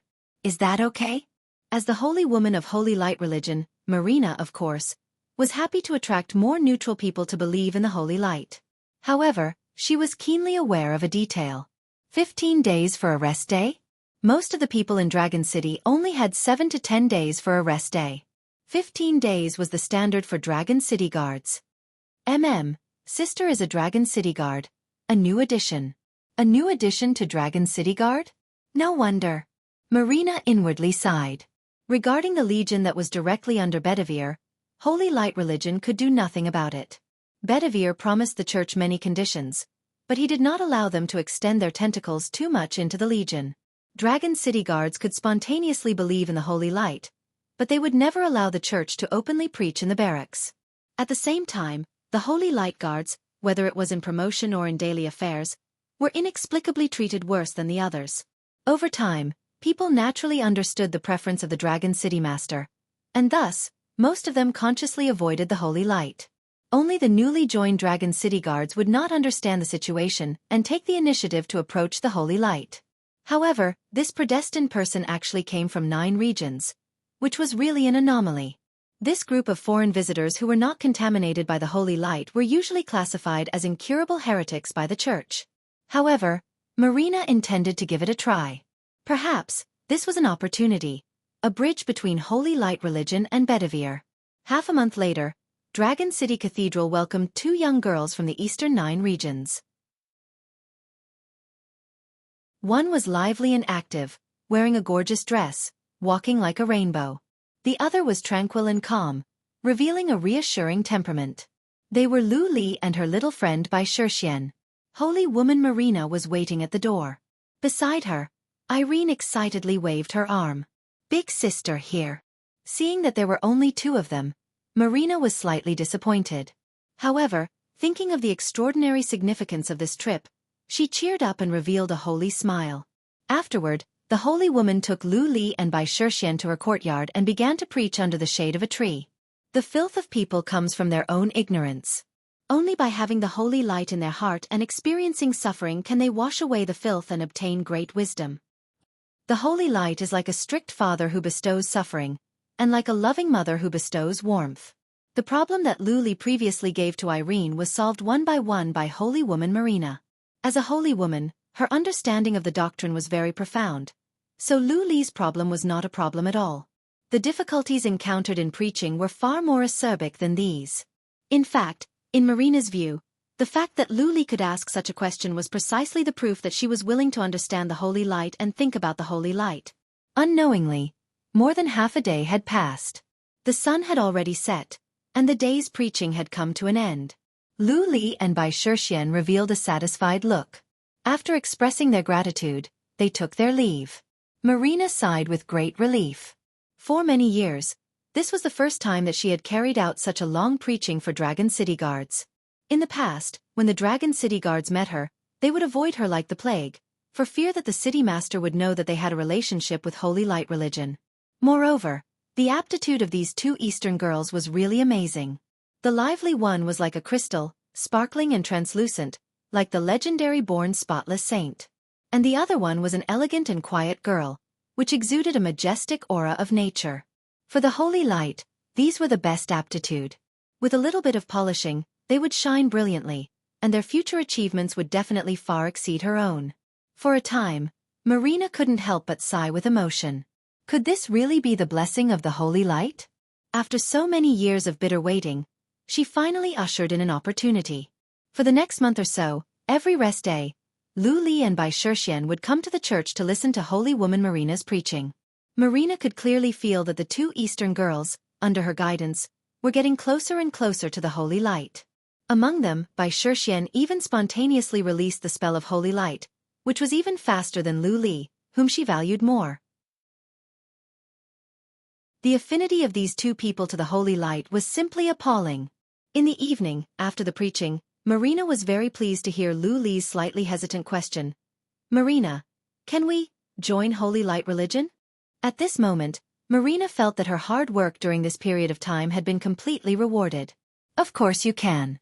Holy Light religion welcomes all the devout believers of Holy Light. However, for you, this is a big deal, so you need to seriously consider it before making a decision. We will seriously consider it. Lu Li nodded and then bid farewell to Bai Shixian. After sending the two girls away, Marina gently sighed.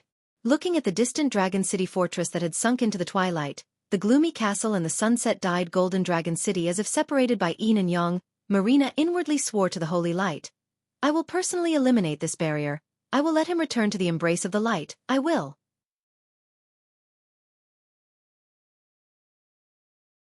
Chapter 306. What's the point of doing this? After Lu Li and Bai Shixian returned to the Dragon City barracks area, Aya couldn't bear it anymore and thus asked the question that had puzzled her for a long time. "You want to use Bedivir's wife and daughter as a breakthrough point. I agree with this idea, but what exactly are you doing now? Let Lioli and Little White approach them. And then what?" "That's right, Ms. Marina does value and love Lioli and Little White very much. But do you really think she will abandon her faith for the two of them? She is the church's holy woman, and her faith is so firm that even her beloved Bedivere could not shake it. You think people's heart is too simple." Wang Lu smiled lightly and looked at Aya with great interest. Aya sighed and said, "I don't want to blame you, but it's just a waste of time. Moreover, if they are in contact with each other for a long time, it's easy to see through them." Marina wanted to use this opportunity to establish communication with Dragon City. Her daughter, Irene, also recommended them, so she didn't suspect Little White and the others. However, if one observed carefully, they would still be able to find some clues. The holy woman of Holy Light religion is also a high-order profession, so her eyesight is not that weak. "Aya, you're talking to yourself. When did I say that I wanted to shake Marina and her mother's faith in the Holy Light?" Wang Lu said, "The pious belief in the Holy Light has never been the focus of the contradiction. The spiritual essence that the Holy Light advocated was the good virtues of the human world, such as tolerance, kindness, universal love and so on. How could these qualities be the culprits that hindered Marina and Bedivere? Bedivere was not a demon from the abyss. It wasn't Marina's faith that caused the conflict between the couple, but the church she belonged to. If there were no Holy Light religion, how could there be so many troubles?" Aya was stunned. "You want to sow discord between her and the church? Actually, there's no need to sow discord. The concept of the saintess and the church have an irreconcilable contradiction. The concept of a saintess was actually a highly idealized product. It required a woman to be close to the holy light and to be pure and untainted. Only then would she have the power of holiness and show the beauty of the holy light to the world. However, how could one walk in this world without being stained by the mortal world? The so-called saintess was just a product of excessive protection, a product of abnormal growth. She did not know the evils of the world. On the other hand, holy light religion, although gathered because of the belief in holy light, is essentially an interest organization, and any interest organization is never clean. I sighed. That's true. Therefore, sooner or later, the contradiction between the Holy Maiden and the Church will break out. When the time comes, either the Holy Maiden chooses to accept the reality, or the Church forces them to accept the reality. Therefore, the career life of the Holy Maiden is generally very short. Marina's child is already so big, which is already considered as overage. Perhaps there's also Bedivere's contribution behind this. Bedivere? Aya closed her eyes. It does seem like something he would do. Wang Lu said, but the conflict that should erupt will erupt sooner or later. What we need to do is to give the general trend a little push. Specifically? Sometimes, as long as 2 or 3 rumors can produce a great effect. For example, Marina used preaching to the newcomers as a cover to secretly collude with Dragon City guards in an attempt to harm holy light religion. Will such a low-level rumor work? No matter what, Marina is still the Holy Maiden of the Church. Of course it will work, because this is the immutable human nature. Wang Lu paused, and then, as if deeply touched, said, compared to the truth, people always prefer rumors. This is simply groundless. Inside the Dragon City Cathedral, it was the time for the assembly, so the atmosphere was solemn. However, Holy Maiden Marina suddenly burst out under the astonished eyes of many clergymen. Her voice slightly trembled, containing boiling anger. Uriah, do you dare to say out loud what you just said in secret? Let everyone hear it? The woman named by Marina was a beautiful female priest. Upon hearing these words, she was slightly startled, and then revealed a malicious smile. Nothing. I was just saying that these 2 days there are a lot of rumors saying that you and the 2 Dragon City guards are very close, and every once in a while you would meet them. Every time you meet, it would be a whole day, and I don't know what you are secretly talking about. Some people also said that you and the 2 Dragon City guards took the preaching opportunity to secretly collude with Bedivere, which may be detrimental to the Church. Me and the Dragon City guards secretly colluding with each other in an attempt to harm the Church? This kind of ridiculous rumor. How dare you say it? If I really wanted to collude with Dragon City City Master, how could I have? As she spoke up to hear, Marina suddenly came to her senses and stopped speaking. She forcefully suppressed her anger, and her face flushed red. Uriah, speaking nonsense is an original sin.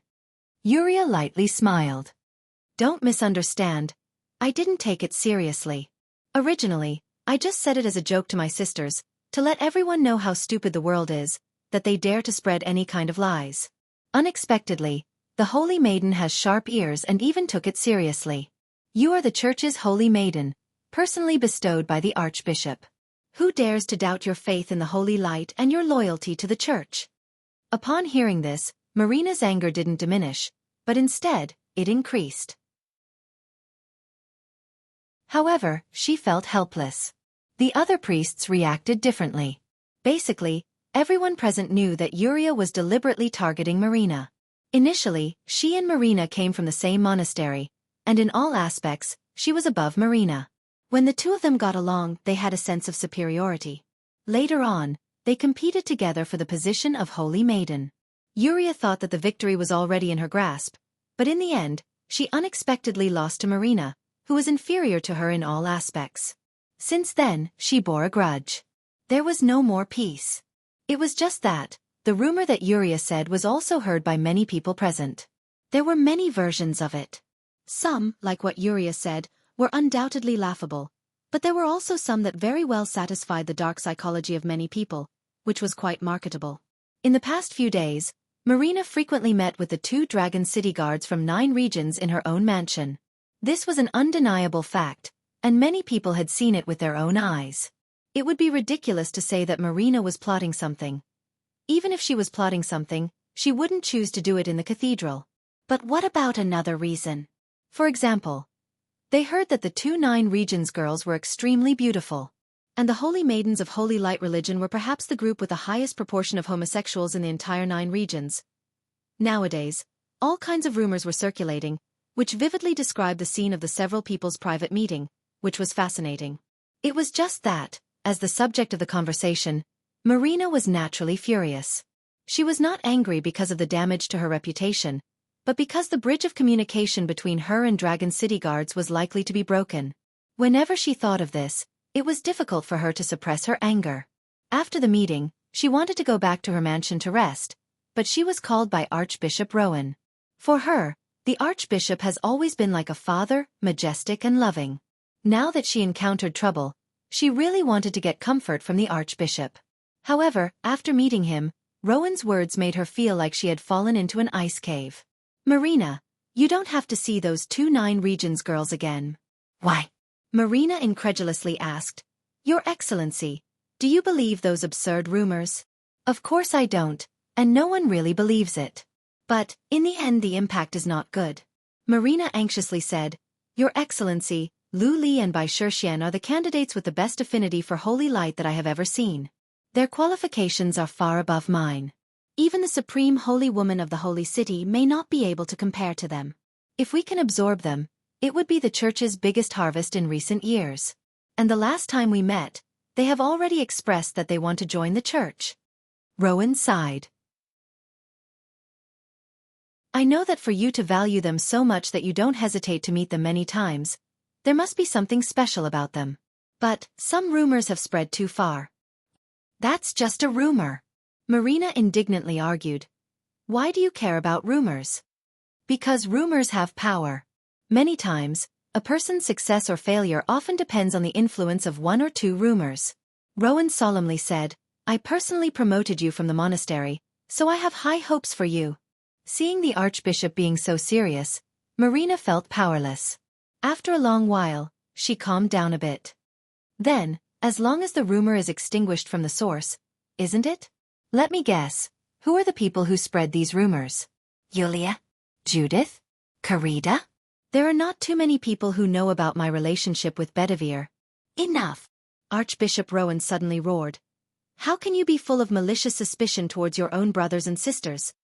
Marina said, but yes, they believe in rumors and add fuel to the fire. They gloat and celebrate, which shows that they are not mature and still need to continue to temper themselves. But you are the church's holy woman, you can't have the same standard as them. Rowan harshly criticized.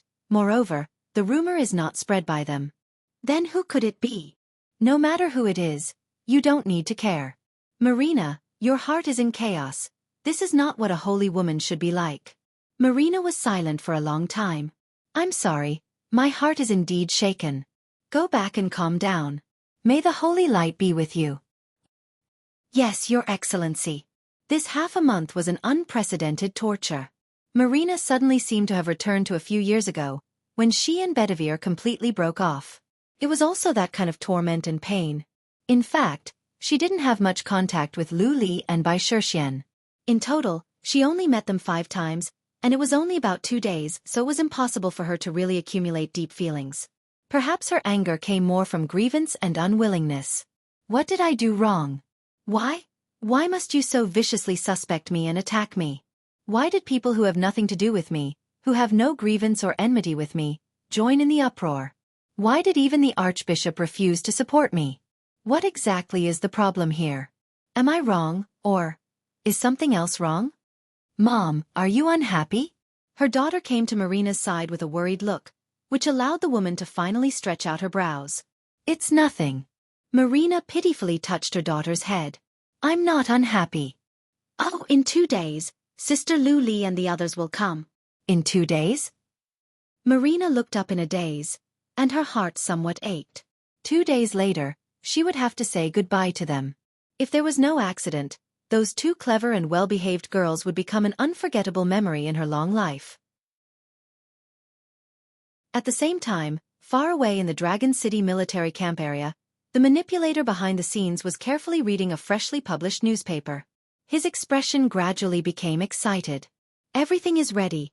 The east wind has arrived. In the newspaper, the news about the attack on the Eastern Church of Holy Light religion by the heretical cultivators of 9 regions was printed on the front page.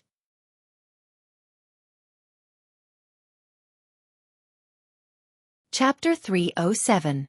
2 days passed in a blink of an eye. It was a sunny morning. Holy woman Marina got up early, washed her face and rinsed her mouth, and then began her routine prayer. After breakfast, she let the servants carefully tidy up the room and trimmed the flowers and plants in the courtyard. Then she quietly waited at the door, waiting for the arrival of the two enthusiastic girls. Before long, a gorgeous rainbow came into view from afar, followed by a string of sweet laughter. The corners of Marina's mouth slightly curled up. Hearing that familiar voice would unconsciously make one's mood lighten up. The 9 Regions girl Lu Li had such a magical charm. And beside Lu Li, Bai Xueqi was always elegant and comfortable. Seeing her, the faint trace of uneasiness in Marina's heart also vanished. According to the request of Archbishop Rowan, Marina could not meet them again. However, Marina believed that things should always end well. After all, the two sides did not do anything wrong. Even if they could not meet again, they should at least say their goodbyes. And the time of the goodbyes should be one day. She would explain the doctrine of holy light for the last time, and then they would say their goodbyes. Marina calmly faced her heart and made a decision. Aunt Marina, we have clearly considered the last time's problem. When they met, Lu Li straightforwardly went straight to the point. However, Marina smiled and shook her head. Let's talk about that later. Today we have to finish the rest of the doctrine. Finish it? The content is a bit intense. Bai Xueqi was somewhat puzzled. Is there something wrong? Marina marveled at the other party's keenness, but she denied it. It's nothing. I just think that with your perception you can learn faster. Okay. The teaching time passed by quickly. In the blink of an eye, the sun had already set, and the half-day's lesson had come to an end. Today's harvest is so good. Lu Li stretched her body. Oh, that's right, about joining the church, Marina lightly interrupted. Before that, I also have something to tell you, however. Before her voice fell, the frightened voice of the servant suddenly came from outside. You can't go in, the holy woman is now. Get lost. The rough roar and the servant's painful groan came at the same time, which surprised Marina. Who dared to be so rude in the territory of the Dragon City Cathedral? Trespassing into the mansion of the holy woman was a serious provocation to the dignity of holy light religion. In the land of Bretonia, there should be no one with such big courage. A moment later, 7 or 8 people barged in. They all had different appearances and eerie auras. They all wore a uniform emblem on their chests, which was a golden lightning bolt. Inquisition. Marina's expression changed when she saw the emblem. How could it be the Inquisition? As the name implied, the Inquisition was the institution used by Holy Light religion to punish heresy. It was the elite force of the church, radical, powerful, and notorious. They were fanatics of Holy Light religion. In order to spread their faith, they excluded the dissidents and dared to kill anyone. The wars and bloodshed caused by them were uncountable. However, in Dragon City, perhaps due to the suppression of the Dragon City guards, the work of the Inquisitor has been low-key for many years, and Marina has very little contact with them. But he didn't expect them to suddenly appear in front of him at this time. What are you doing? Even if it's the Inquisition, you can't just break into my house at will, right? Marina didn't like to use her identity to oppress people, but seeing that the other party came with bad intention and even injure her servant, her face turned gloomy. The leader of the Inquisition team was a tall knight. Seeing the holy maiden of the church, he had to stop, but there was no respect in his expression. He lightly said, I have received a reliable report that the 2 women here are spies sent by the heretics of the 9 regions. They need to be investigated by the Inquisition immediately. Spies? Marina's eyes widened. That's ridiculous.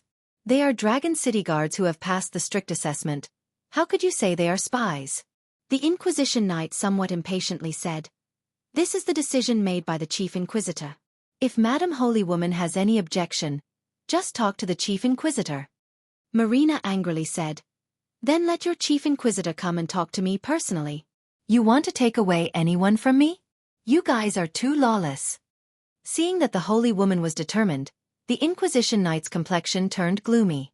After looking at Lu Li and Bai Xueqi, he somewhat maliciously asked, So, you're protecting those 2 people? Marina didn't budge an inch. I can't let you take them away like this. Oh, I see. The knight nodded his head and then said to his companion behind him, It's confirmed that the Holy Woman is their accomplice. Let's do it. You. Marina was shocked and angry at the same time. She immediately released a pale golden light shield, trying to keep the Inquisition team outside. Although she didn't know any fighting skills, as a holy woman, she had the ability of a high-order profession. Although this shield was hastily activated, its defense was in no way inferior to a thick city wall. Even a direct bombardment from a cannon would be difficult to shake it. However, the Inquisition Knight was not a mediocre person.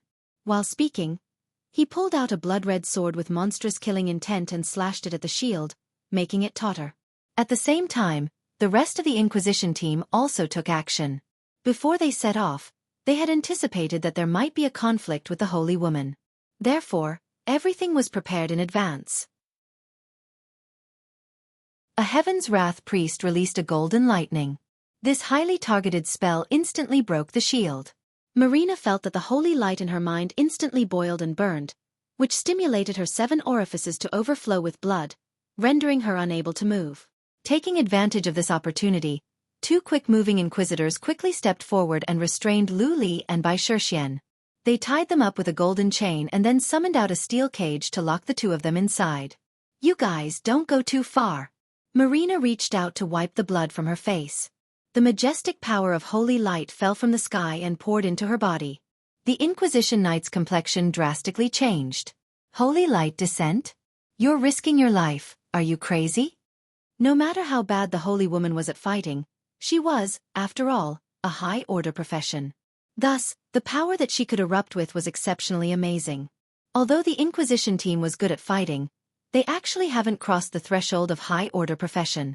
At this time, they were awed by Marina's amazing power. And at this time, the gate of the house suddenly opened, revealing a curious and slightly frightened little head. Mom, what's going on outside? Marina's complexion changed. Irene, don't come out. The Inquisition Knight was slightly startled, and then grinned. Your Excellency, Holy Woman, take back your magical ability. I think none of us want to see that happen, right? You use my daughter to threaten me? I don't want to threaten anyone. We're just here to follow orders. But please don't make it too difficult for us. Despicable and shameless. Marina's mouth overflowed with blood. That was the anger that broke her gums. Hee. The Inquisition Knight sneered. Yes, despicable and shameless. The glory belongs to the Holy Woman, but the despicable belongs to us. With that, the 2 Inquisition Knight took back the steel cage that held Lu Li and Bai Shixian, and the Inquisition team immediately withdrew. Before going out, the Inquisition Knight turned his head and jokingly said, Your Excellency, Holy Woman, goodbye. Marina lowered her head, but ultimately, she didn't take that step. She couldn't let her daughter take the risk with her. However, deep in her heart, she wished that she could let her incompetent and cowardly self die. And at this time, there was only one person who could help her. I've already said that we don't want to meet again, but you didn't listen. What happened in the end? When he saw Marina's blood-stained face, Archbishop Rowan sighed deeply. Marina's eyes were red. They are innocent. Rowan said, Of course I know that. Otherwise, how could I tolerate them to enter the church so many times? Marina said, They trusted me, so they ran out of the barracks. If it weren't for me, they would have stayed in the barracks. Under the protection of Bedivere, they would never have been caught by the Inquisition. Rowan sighed. I know you blame yourself. You do have responsibility for this matter. But what can you do now? They have been caught. Do you want to go to the Inquisition to save them? Marina said, If there's no better way. Then that's the only way. I can't just let it go. Absurd. Rowan flew into a rage. You're already a grown man. Don't be too capricious. What kind of place do you think the Inquisition is that you can go whenever you want? Marina suddenly smiled. Capricious? They are just 2 innocent children. To save innocent people. Do you think I'm being capricious? This world is not as simple as black and white. Marina did not give in. But we are the Holy Light religion. The spokesperson of the Holy Light. If we can't even distinguish between black and white, what would the world become? Enough of these sophistry. I think you need to calm down, so go to the quiet room and be quiet for a while. The Archbishop waved his hand and opened a dark portal, which directly sucked Marina in. "Come back to me after you've calmed down." Behind the portal was a dark, narrow room with no sound or light. It was a quiet room located hundreds of meters below the ground of the cathedral. It was the place where the priests used to calm down when they were upset. In the quiet room, there was only absolute silence, which could allow people to see their own heart more clearly. After being teleported here by the Archbishop, Marina's body trembled as she felt the damp and cold air. Her heated mind also cooled down. Well, when she thought about it, the Archbishop's words were actually right. Although Lu Li and Bai Shixian were innocent, the Inquisition had already taken them away, so what else could she do? Break into the Inquisition? That would only make the situation more passive. A mature person should know how to accept reality. Before the result came, she could try infinitely, but when the result came, she must learn to accept it. Unfortunately, she was probably doomed to be unable to mature. From the time the Archbishop granted her the Holy Woman emblem, from the time she vowed to use her life to spread the holy light, rain or shine, she was doomed to not be as mature as other people. It was impossible to unscrupulously spread nonsense rumors, impossible to go against her heart for the so-called future, and even more impossible to turn a blind eye to the injustice that happened before her eyes. "I'm sorry, Archbishop Rowan. I may still let you down." Marina silently took out a ring from the inner pocket of her clothes, which was a gift from Bedivere a long time ago. An incomparably precious transmission ring. As long as she stimulated the spell on the ring, she could teleport to the other side in an instant. Unfortunately, the relationship between the two soon broke down, and after that, she never used it again. "Now, let me borrow your power." The woman rubbed the surface of the ring, and the next moment, a strange fluctuation spread out. The space distorted, and then Marina's figure disappeared. At the same time, in the Inquisition's prison. "Sister Bai, I feel so bored." Lu Li looked at the shackles on her hands and feet. "Senior brother told us to pretend to be caught, but how long do we have to pretend?" "I'm already hungry," Bai Shixian faintly smiled. Even though she was in a cage, her calm temperament didn't change. "Senior brother said that soon, someone will come to rescue us. When the time comes, we just have to rush out. You just have to be patient." Lu Li's shoulders drooped down. "Can't I save myself?" With that, the secret seal shackles on her wrists broke, revealing an unusually smooth surface. Bai Shixian smiled and shook her head. Lu Li pitifully looked at her. "But I'm so hungry." Bai Shixian sighed, shook her head, and said, "Sure enough, senior brother is right, you're impatient. Here, this is for you." With that, the shackles on Bai Shixian's wrists naturally fell off, and then there was an original chicken drumstick in her hand. Senior brother said, "If you can persist until you reach the Inquisition's prison before complaining, he will reward you with a drumstick. Please bear with it." "Oh, then there's no problem."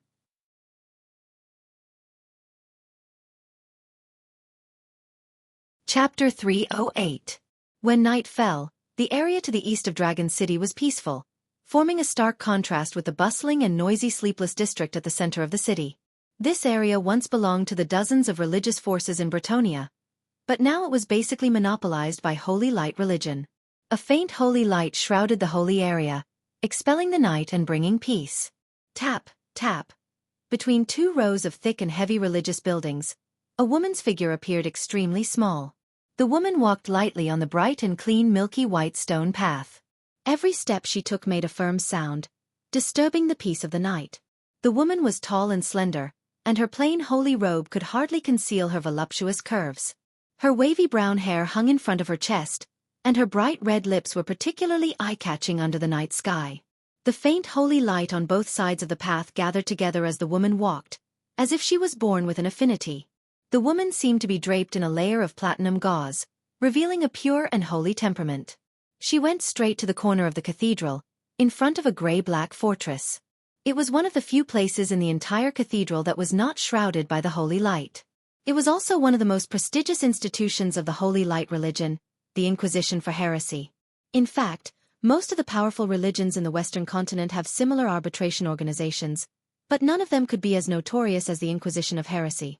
Although she was the saintess of the church and could barely be included in the top management of the parish church, she did not have much contact with the Inquisition. This time, she did not have enough confidence. However, considering her mission, The woman still took a deep breath and knocked on the heavy wooden door. I'm Irina, the Saintess of Dragon City Parish. I want to see the chief judge. The woman stabilized her breathing and made her request. After a long time, the wooden door slowly opened, revealing endless darkness. In the darkness, a few pairs of red eyes stared at her. Even though she had been promoted to a high-grade profession, Marina still felt uncomfortable being stared at by the Night Judge of the Inquisition. Lead the way. The Inquisitor responded silently, and the red light gradually disappeared into the darkness. Marina quickly followed, and her figure gradually disappeared into the darkness. After walking for an unknown distance in the darkness, a spot of light suddenly appeared in her field of vision. Marina adjusted her eyes to adapt to the sudden light. However, he discovered that it was a candlestick, and beside it sat an old man who looked like he had one foot in the grave. Marina's heart tensed up. She recognized the ordinary-looking old man as Count Conrad, the chief inquisitor of Dragon City Parish. He used to be a famous great aristocrat in the territory of Bretonia. When he was young, he lost his true love due to an accident. After that, he threw himself into the embrace of the holy light and gradually grew to become the regional chief inquisitor. Count Conrad was a truly ruthless person. He was even more powerful than Archbishop Rowan. However, in recent years, he was already old and did not care much about anything. He seemed to have been sent to Dragon City's adjudicator's office for retirement, but only when he faced this old man did he sense that he still had a great amount of vitality in his body. Did you come for the 2 Dragon City guards? Count Conrad sat next to the candlestick with his body hunched. He flipped through a thick dossier in his hand and asked without raising his head. Marina forced herself to muster up her courage. Yes, I came for them. They are innocent. They are definitely not spies. What guarantee do you have? Asked Count Conrad. I guarantee it with my reputation. Oh, with your reputation? Count Conrad unhurriedly said. The reputation of the parish's saintess has some weight now. Marina saw that things seemed to have taken a turn for the better. Then, can you please let those 2 people go? Let them go. Count Conrad closed the dossier, raised his eyes and glanced at Marina, and then said, You saintesses are really stupid and ignorant. In addition to the bright appearance, the inside is rotten from beginning to end. It's empty, just like an entertainer, fooling the ignorant people under the sun. The real world cannot tolerate you idiots. Listening to Conrad's unusually vicious and sharp words, Marina's heart was surprisingly calm. In short, can you please let them go? No, they are important suspects. Conrad coldly refused. I let you in because this old man wanted to see with my own eyes how stupid the current saintess has become. Now that I have seen it, you can go. Count Conrad. Not willing? You think I'm bullying you? Very well. Then I'll make an exception and say a few more words. This time, although the report against those 2 Nine Regions people is anonymous, it's very strong. There is enough evidence to prove that they are inextricably linked to the 9 Regions people who attacked the Eastern Church some time ago. But that's not enough to prove that they are spies. I can prove it to you. Conrad said, Perhaps, but I don't care whether they are spies or not. Therefore, even if you really prove something, I don't care. What I care about is the identity of Dragon City Guard. The identity of Dragon City Guard? For so many years, Bedivere has managed Dragon City Guard like a subway bucket. Rowan is old and has no initiative, so he has never been able to break through the situation. Then let's take this opportunity to let the Inquisitor push him. Dragon City Guard colluded with the 9 Regions heretics. This reason should be enough for the Church to take further action. But this is a lie. Perhaps, but who cares? As long as my men interrogate them, they'll say anything. Count Conrad lightly said, Therefore I should thank you. If you didn't lead those 2 people to the church, it would be very difficult for us to make our move. Bedivere's people rarely enter the church, and it was you who gained their trust. Marina felt dizzy. Was this really the doing of the Holy Light believers? Wouldn't this kind of vicious action attract the sanction of the Holy Light? Even though the Inquisitor had been notorious for a long time, Marina always thought that it was just an occasional extreme action of a few fanatics. Unexpectedly, the darkness here has broken through her imagination. Now, those 2 women should be being tortured. I don't know how long they can hold on, 1 day, 2 days? Holy Maiden, you should go back and quietly wait for the good news. The news that Dragon City Guard colluded with the 9 regions heretics will soon spread throughout Bretonia. Count Conrad sneered and reached out to extinguish the candle, wanting to plunge everything into darkness. In your dreams. Along with a loud roar, a dazzling brilliance bloomed in the darkness. A silver sword light pierced straight at Count Conrad. The swift and fierce sword aura caused the Count's expression to change. He immediately lifted the cloak behind him and wrapped the long sword with a ball of shadow. In an instant, the shadow was cut into pieces by the sword wind, and the Count took this opportunity to teleport to the distance. The Inquisitor was the Count's territory, and every bit of darkness was his help. Here the Count was omnipotent. However, the next moment, a huge golden fireball suddenly burned, expelling all the surrounding darkness. In a spacious stone room, several embarrassed Inquisitors clustered around Count Conrad. They were surprised by this sudden change and the exposure of their whereabouts. It can expel the eternal night enchantment. Is this dragon fire? Conrad squinted his eyes and took in the golden fireball into his field of vision. Then he was shocked. Bedivere, how did you come in? When did you come in? Humph.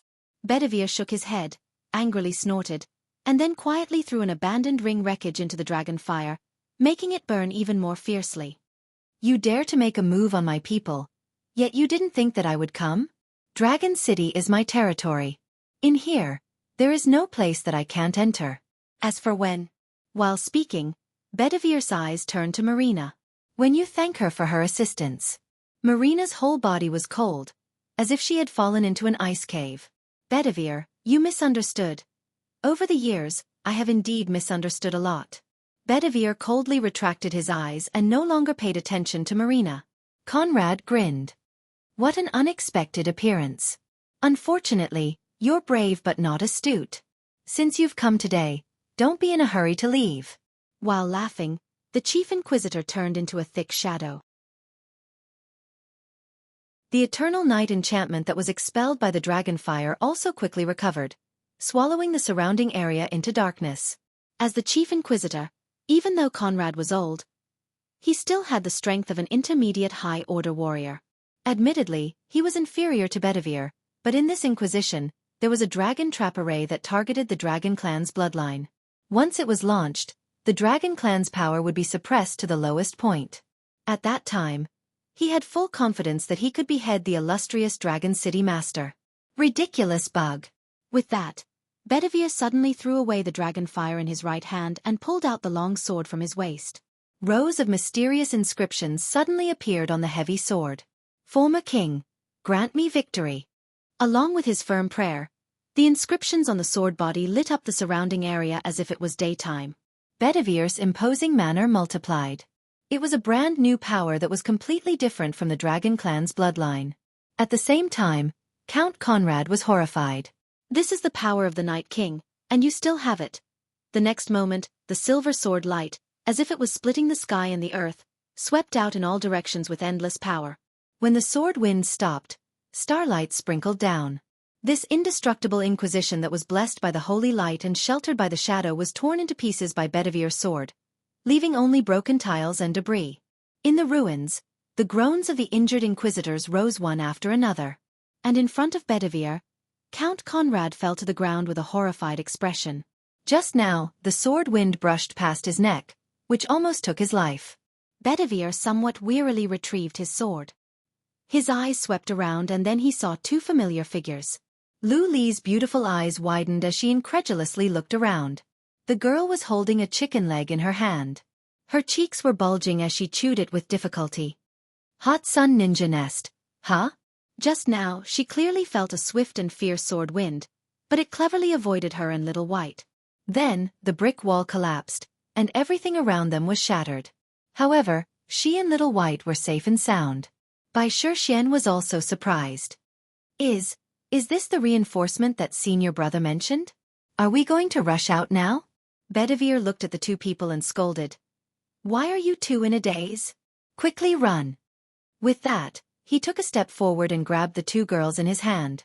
Then, with a light tap of his foot, he soared into the sky. His figure turned into a dragon in mid-air and flew toward his castle. After an unknown amount of time, When the figure of the dragon completely disappeared into the night, in the ruins, a tall woman sat down on the ground. Her soft and beautiful face was miserable. From the beginning to the end, he didn't even look at her. How did things turn out like this? At the same time, a black-clothed young man, who was sneaking toward the direction of the Holy Church to save people, was stunned as he looked at the ruins of the Inquisition in the distance.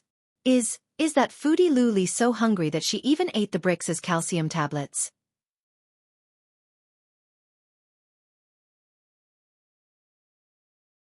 Chapter 309. The news of the Dragon City Master personally raiding the Inquisition Hall to rescue the 2 recruits under his command did not spread. Whether it was Dragon City or Holy Light Religion, both deliberately suppressed the news. For Holy Light Religion, a parish Inquisition headquarters being overturned by a sword strike was not something worth boasting about. And for Bedivere, after many years of forbearance, it was actually not his intention to break out. In terms of strength, no matter how strong Dragon City was, it was not as strong as Holy Light Religion. This was a huge church that had influence all over the continent. If it became serious, it could easily crush Dragon City. At the very least, it had not reached the point where it could openly challenge it. However, no matter for either side, this brief calm was not the end. It was impossible to treat what had happened as if it never happened. The conflict between Dragon City and Holy Light Religion that had been handled in a low-key manner for so many years was only a matter of time before it erupted. That's why they say that man proposes but God disposes. In Dragon City's barracks, Wang Lu sighed with emotion. Wang Lu was naturally the one who spread the rumors and made the adjudicator's office take action. He was also the only one who could provide the adjudicator with conclusive evidence that would allow them to break the balance they had maintained with Dragon City for many years. Of course, this behavior of betraying teammates was based on absolute safety. Not to mention that the real strength of Lu Li and Bai Shixian was far higher than their performance as Dragon City recruits, so there was no need to worry about self-preservation. On the other hand, as long as Wang Lu could pass the news to Bedivere in time, with Bedivere's wisdom, he would inevitably guess that the Inquisitor might use this point to make a big fuss. Thus, a surprise attack to save people was an inevitable choice. The worst-case scenario was that Bedivere would use the 2 of them as sacrificial pawns, and then Wang Lu would personally make his move, cooperating with Lu Li and Xiao Bai to escape. It was just that. Even Wang Lu didn't expect that in the end, it would be Bedivere who personally made his move. And in the process of making his move, he happened to bump into Marina, which led to a huge misunderstanding. Does Bedivere really love his people like his own children? Wang Lu was deeply suspicious. They're just 2 new recruits, yet he dares to charge into the tiger's den himself. How did this hot-headed guy survive until today? Aya commented coldly. I used to do the same thing. So he didn't learn his lesson? Your country is about to perish. What a good counterexample. Aya, Wang Lu, it's immoral to casually poke people's wounds. In short, this is called dodging the first time, but not the 15th time. Wang Lu sighed. You see, I said at the beginning that I should seduce Marina and Irene to join our side, but you didn't agree. Now, with such a misunderstanding, Bedivere must hate Marina. Abandoning his wife and daughter was a sure thing. At that time, Madame Marina would feel deeply wronged and cry all day long. How could people bear to see her like this? After all, she is a kind woman, so I can only open my heart to comfort her and let her feel the warmth and firmness of a man again. You see, after going around in a circle, we are back to the starting point. If you dare to do that, I won't spare you.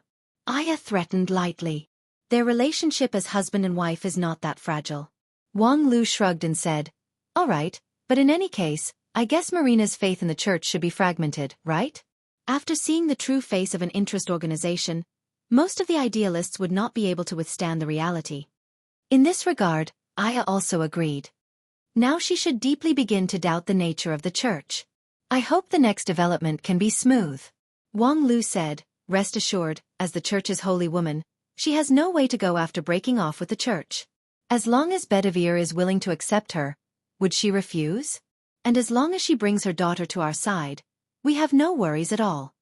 Dragon City Cathedral, underground, in a dimly lit room with rough stone walls. Marina quietly knelt in front of a holy light statue, softly reciting the holy light prayer. The soft melody continued to echo in the stone room, creating a comfortable atmosphere. However, outside the stone room, there was a pair of big shining eyes full of worry, which seriously stared at Marina. "Mom, it's been 3 days," Irene anxiously said to herself. Since that day, Marina returned to the church in a sorry state, and then came to the underground of the church, which was used for penance and punishment.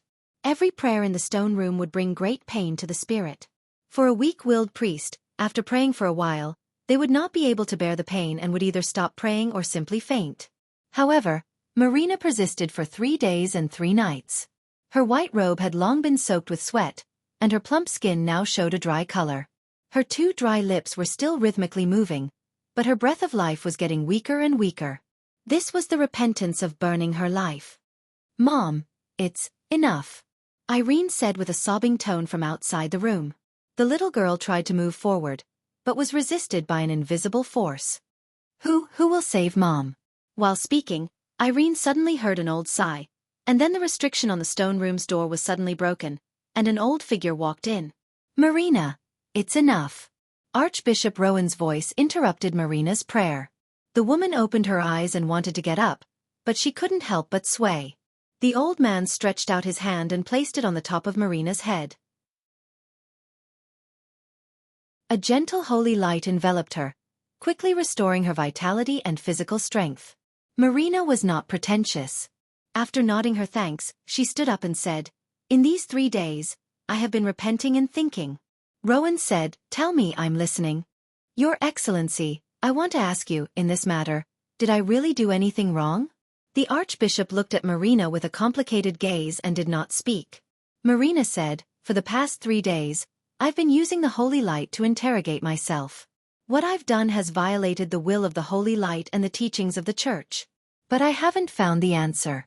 The holy light is kindness, the holy light is universal love, the holy light is to distinguish right from wrong, not to compromise, not to distinguish black from white, and not to achieve the goal by any means necessary. I know that this world is far more complicated and cruel than I thought. We, the holy women of the Church, are often scolded for being ignorant of worldly affairs, like vases and mascots. But I think, perhaps this world has become complicated because there are too many people who are proficient in worldly affairs. If everyone can be ignorant of worldly affairs and treat others with sincerity, how can there be so many contradictions? I remember when I was in the monastery, one day, a team of inquisitors escorted a group of ragged barbarians through the monastery to stay for a night. In the evening, they showed off their martial arts to the nuns, saying that with only a dozen people, they destroyed a heretic tribe and killed until blood flowed like a river. At that time, the sisters were puzzled and asked them, "The holy light is benevolent, why do they have to kill so cruelly?" They laughed and then explained that there were many fools in this world who refused to accept the holy light and obstructed the spread of the holy light. If they could not be killed, there would be many people who would not be able to receive the holy light's illumination.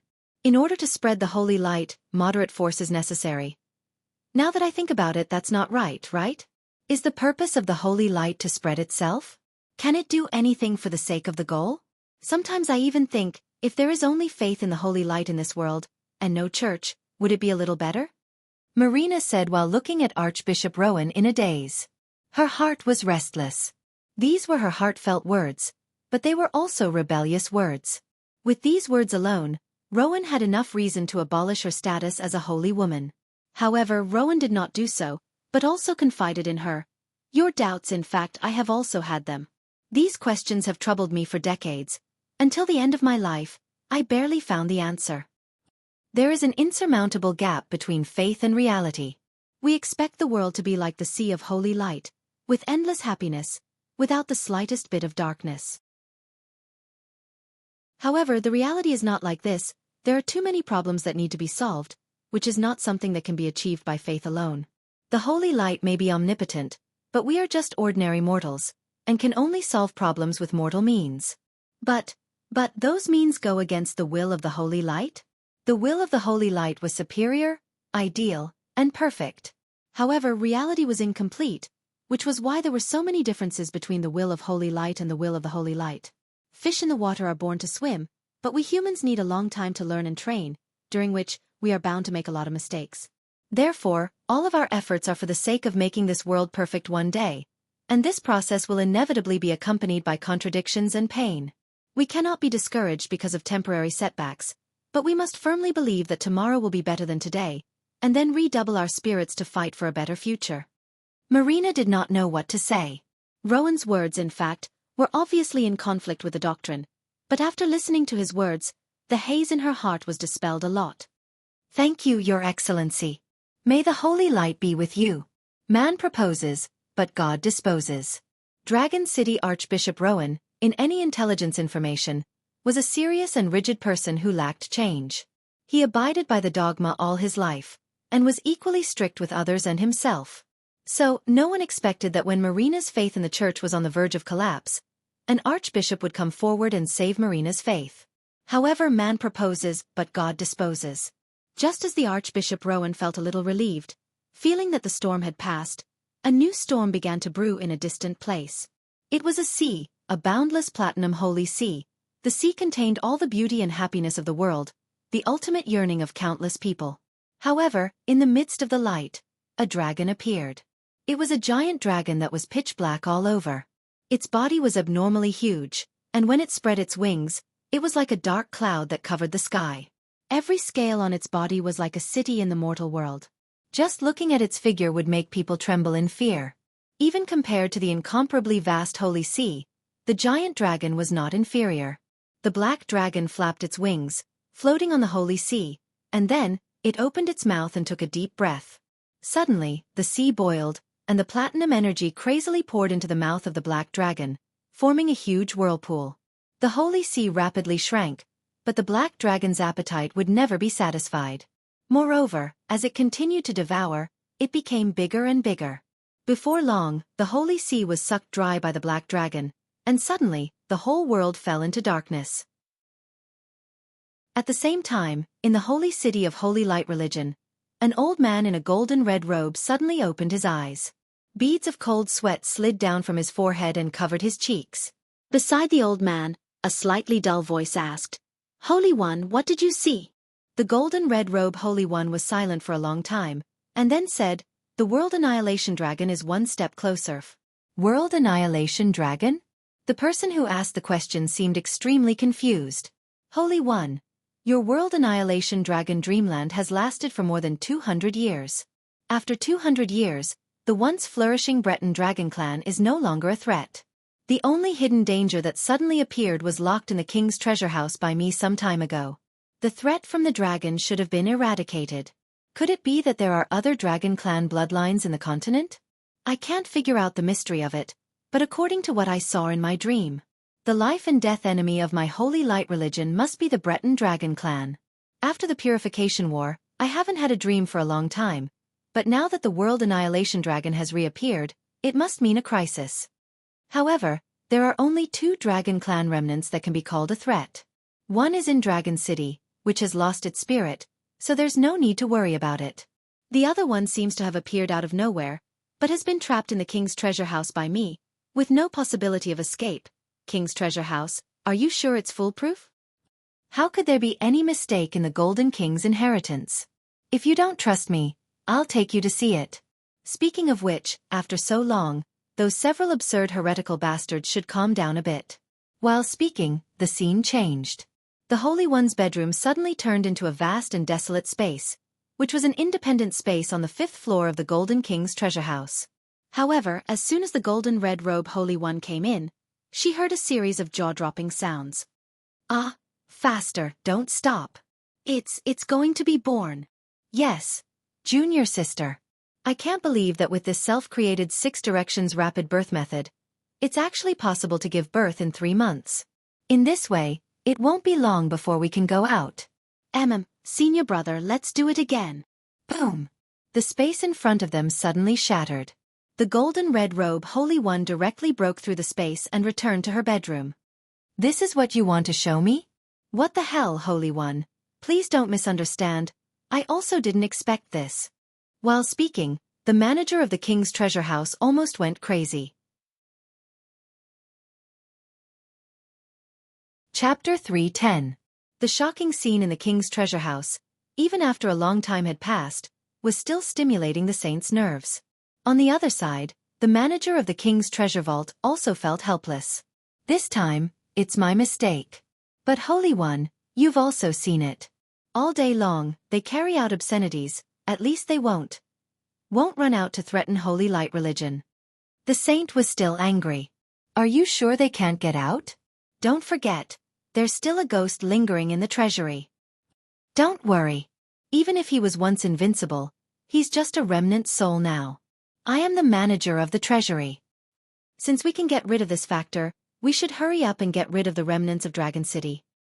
Now, the administrator was slightly surprised. But the strength of the Dragon City parish isn't enough, right? So let Faceless go. Saint coldly made his decision. Faceless One. Are you thinking of? As servants of the Holy Light, we have the obligation to eliminate all obstacles and threats at all costs. Moreover, Bedivere has lived for so long, that's enough. Sparing him and his Dragon City in the purification battle is already a great blessing. Yes.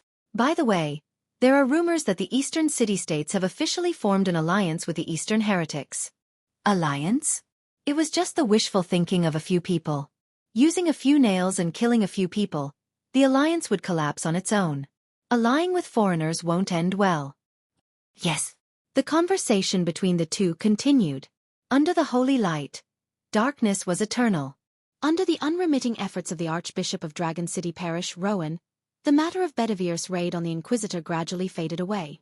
The relationship between the Church and Dragon City had become gentle, as if they had returned to the silent tacit understanding of the past few years. No one was to interfere with the other, and no one was to disturb the other. According to the previous agreement, everyone was to perform their own duties and do their own thing. During this period, Archbishop Rowan took great credit. He was the first to control the situation, so that the leaderless Inquisition would not intensify the contradictions. He was also the one who appeased Marina and stabilized the faith of the Holy Maiden. He even secretly met with Bedivere that very night to stabilize Dragon City's action. The series of methods displayed the old man's shrewd and ruthless methods. At the same time, it also forced a certain someone, who had single-handedly stirred up a series of conflicts, to change his plan and make new plans. However, no one expected that a new storm would descend on Dragon City faster than anyone could have predicted. The new chief judge? In the Dragon City Cathedral, Marina was surprised by this rumor. Archbishop Rowan nodded. I just received instructions from the Holy City yesterday. Because Count Donald is seriously injured and cannot manage the affairs, the new chief inquisitor will probably take office in 2 or 3 days. As he spoke, the Archbishop looked deeply worried. Marina asked, who is the new chief referee? Rumor has it that he is Faceless One. Faceless One? Marina suddenly stood up. It turned out to be that madman. What were the people of the sacred city thinking? The situation here has just stabilized, and they actually sent that executioner, that homicidal maniac. The Archbishop gave Marina a long look. Obviously, this naive saintess didn't realize that the Holy City sent Faceless One to intensify the conflict. Her previous series of means to stabilize the situation might have also offended the Holy City. Your Excellency Archbishop, I really don't understand. Faceless One has just committed a heinous crime in the West a few years ago. Why didn't the Church punish him? Shouldn't such a person be expelled? Try to adapt. The Archbishop was also helpless. Faceless One is admittedly radical, but when it comes to the Holy Light belief, he is not inferior to you and me, and even above you and me. He is the Church's most powerful person, second only to the great legend. Moreover, his ability to do things is very strong, and he is the Church's sharpest knife. For him, even if you don't understand, you have to be patient. But before her voice fell, suddenly, a joyful voice came from behind them. Oh, well said. Unexpectedly, in this heresy-ravaged land, we actually met a confidant. It seems like we can still cooperate. Who is it? Marina and Rowan turned around at the same time and saw a tall and thin man, dressed in a pure white robe, standing upright in the middle of the room. At first glance, he looked solemn and serene, like a template of a holy clergyman. However, his face seemed to have been forcibly erased by some force.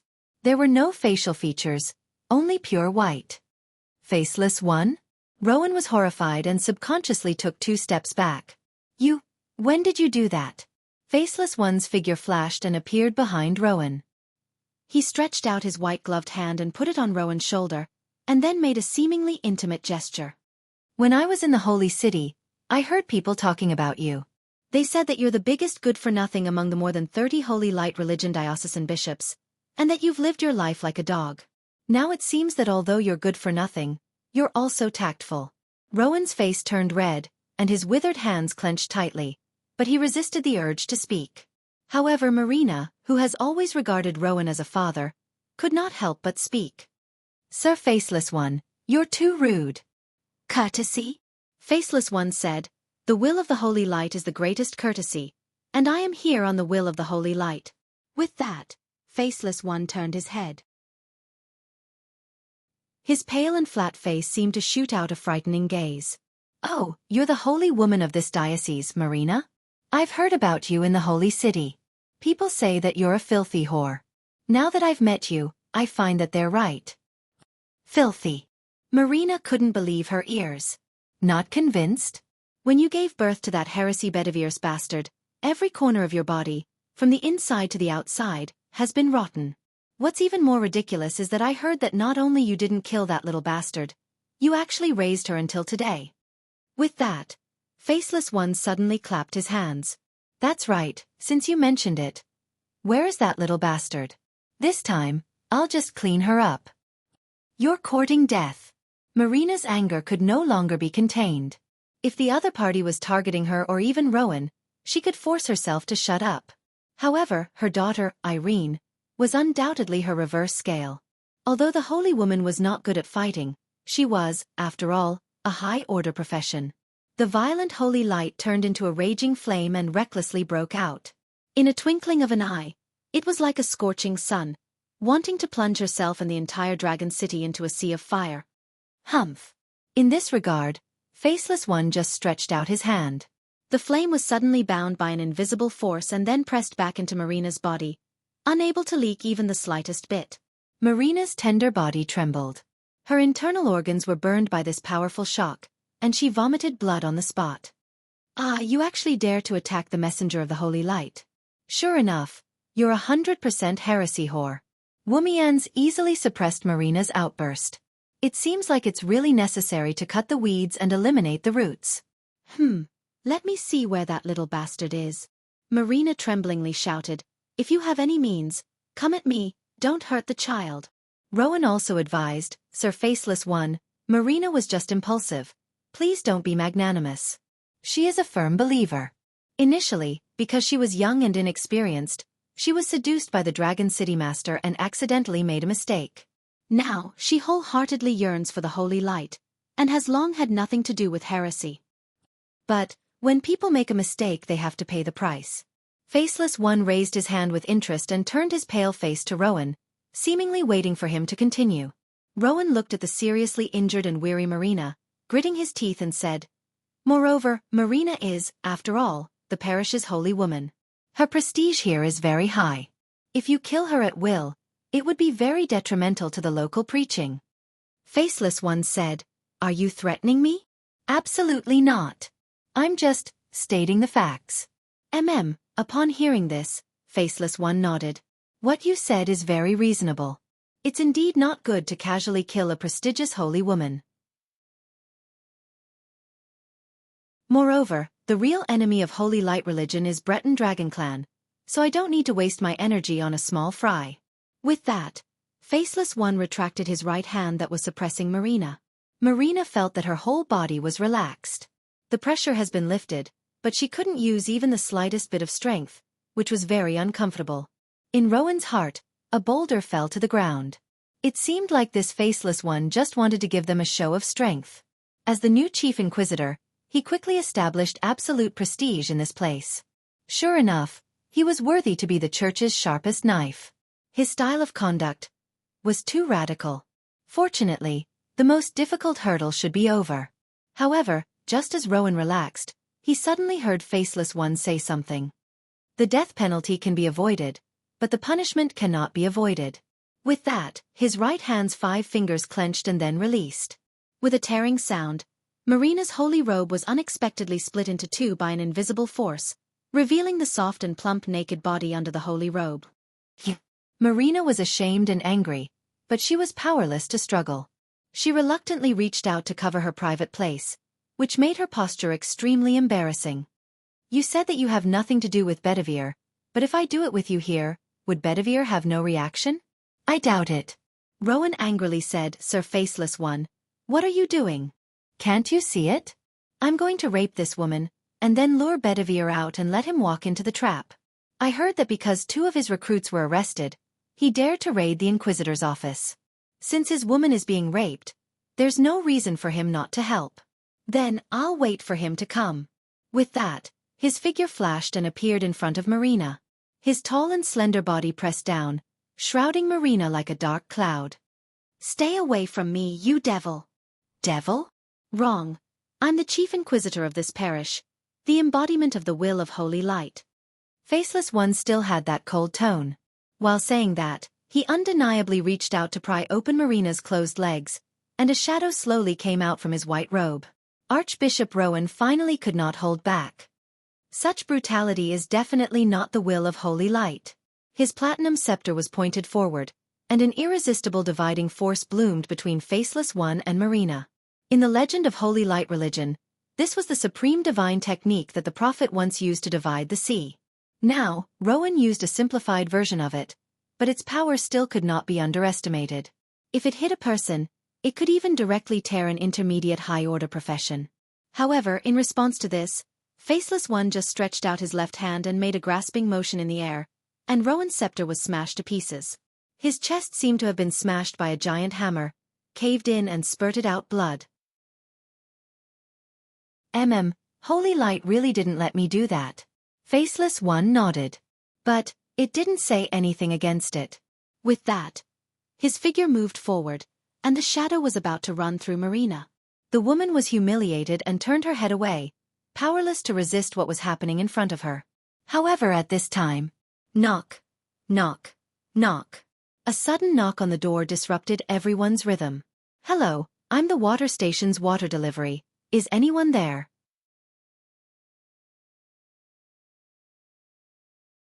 Chapter 3:11. Water station to deliver water? Hearing the abrupt young voice outside the door, Faceless One was slightly startled. In his perception, there was indeed a young man in a windproof cloak standing outside the door, carrying a huge heavy bucket on his shoulder. However, this was not surprising. As the largest city in Bretonia, Dragon City's supporting facilities were far from comparable to other cities. There was a special water station in the city, where the ice water from the plateau north of Dragon City was fetched and delivered to the door for the city's rich and powerful to drink. And the Archbishop and Holy Woman of Holy Light religion naturally had enough financial resources to enjoy the water delivery service. Humph! A small fish that delivers itself to the door. Faceless One's attention was attracted by the water worker outside the door, so he temporarily let go of Marina. He stood up and was ready to clean up the water worker. However, after a moment of thought, he changed his mind. Because he suddenly found out that the scene inside the room seemed quite unique. The Archbishop and Holy Woman of Dragon City, who had always been close to each other, were disheveled. The Holy Woman was lying naked in the Archbishop's private room. If this scene was seen by outsiders and spread out, it would be very interesting. After all, his purpose of coming here was not to target small characters like Marina and Rowan. Whether it was rape or not, all the means were for Bedivere. And to ruin the reputation of these two people was undoubtedly more beneficial to his own plan. Very well, I'll let this small fish take advantage of me. Faceless One nodded slightly and then his figure flashed away. At the same time, the blood on Marina and Archbishop Rowan also disappeared. Rowan's body involuntarily soared into the air. His holy robe was torn apart in mid-air, and then he fell naked on Marina's body. The two of them were put in a rather awkward posture, and both of them were sore and weak, unable to move. Sorry, Marina, Archbishop Rowan was so embarrassed that he might as well die. Marina also didn't know what to do. At this time, the wooden door of the room was finally pushed open, and a young boy carrying a huge bucket came in. Your Excellency Archbishop, I'm here to deliver water. Wow, this is really a feast for the eyes. Marina was ashamed and indignant. She struggled to shout, You put down the water and get out. Get out? If I go out now, do you want me to leave you behind to give Faceless One a child? As the water delivery man spoke, He took off his hood, revealing a face unique to Asians. There was a faint, confident smile on his face. Marina was shocked. "Who are you?" "Ms. Marina, nice to meet you. I'm Wang Lu. Previously, thank you for taking care of my junior sister Lu Li and junior sister Bai Shixian." "Wang Lu." Muttering this slightly awkward pronunciation, Marina's heart moved. "Are you also a Dragon City guard?" "Oh, sort of." Marina sighed. Although she was still embarrassed, her heart relaxed. Since they were from Dragon City, at least the worst situation wouldn't happen. "You are." Wang Lu stuck out his index finger. "Don't talk. We're leaving." With that, he opened the barrel on his shoulder, revealing a dark whirlpool. Marina and Archbishop Rowan were irresistibly sucked into the whirlpool, and then silently disappeared. Wang Lu resealed the barrel and put on his hood, resuming his role as a water delivery man. He paused for a moment and then shouted, "Sorry, I didn't mean to see it." "No, I didn't see anything. Goodbye, madam." Then he awkwardly rushed out of the room, carrying the heavy barrel, and ran out of the church. In the sky above the church, Faceless One somewhat doubtfully perceived the distant water delivery man, and a slightly strange feeling welled up in his heart. The next moment, his figure flashed back to Archbishop Rowan's room, and he saw that the two people who were previously restrained by him had disappeared. Faceless One sneered. "Hee, sure enough, someone came to rescue us. Is it Dragon City? Well, it can only be Dragon City. This move is really beautiful. Beyond my expectation. It's worth praising." The next moment, his tone became extremely cold. "Humph, a God-given opportunity. I'll kindly accept it." At the same time, Wang Lu, who was carrying the bucket and running away, also laughed. "This is a God-given opportunity." After returning to Dragon City Barracks, Wang Lu went straight to his bedroom and put down the bucket. When the bucket was opened, Archbishop Rowan and Holy Maiden Marina, dressed in civilian clothes, came out. The bucket was modified from a mustard seed bag by Wang Lu, which had already been filled with clothes. When Marina came out, she anxiously said, "Irene, Wang Lu smiled. "Don't worry, she's one of the first ones that I rescued. Right now, she's playing a game with Lu Li in the next room." Marina was startled, but then she heard her daughter's laughter coming from the side. The only and biggest worry in her heart immediately vanished. The ups and downs of her mood made her feel tired, dizzy, and unstable. "Madam, please sit down, Bishop as well." Wang Lu reached out his hand, and the two chairs in the bedroom automatically moved behind the two of them. After sitting down, Archbishop Rowan asked in a sinking voice, "Where is Bedivere?" In his view, this daring rescue operation was naturally Bedivere's doing. The appearance of Faceless One was too sudden, without any warning. Even the local Holy Light religion was not prepared. In this city, only Bedivere could rush to the rescue. Who would have thought that? Wang Lu shook his head. "I didn't follow Bedivere's order to save people. Bedivere doesn't know what just happened." Rowan's eyes narrowed. "Then whose order did you follow?" Wang Lu pointed outside the door. While speaking, the door opened, and a blonde girl slowly walked in. It was Aya. Wang Lu said with a smile, "It's really scary. A few hours ago, we were playing cards when suddenly a bunch of hair popped up on this girl's head. I just teased her about her hair erection, but her face suddenly changed, saying that a powerful enemy is coming. Then she sent me to save people. I didn't expect that I would actually save you too. Let her talk about the specific principle. I'm just following orders. Ha ha ha." After explaining, Wang Lu gave his seat to Aya, who knew that Archbishop Rowan suddenly stood up from his seat. His stooped body trembled violently, and 2 lines of tears fell down his cheeks. "Madam Holy Maiden. Madam Holy Maiden. Is that you?" Rowan's old tears flowed down as he knelt down in front of Aya. Unexpectedly, I can see you again. Holy Light is merciful.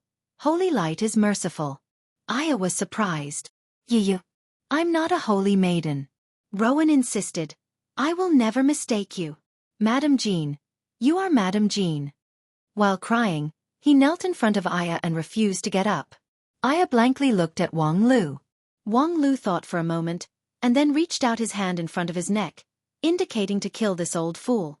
Aya glared at him, but Wang Lu turned his eyes away.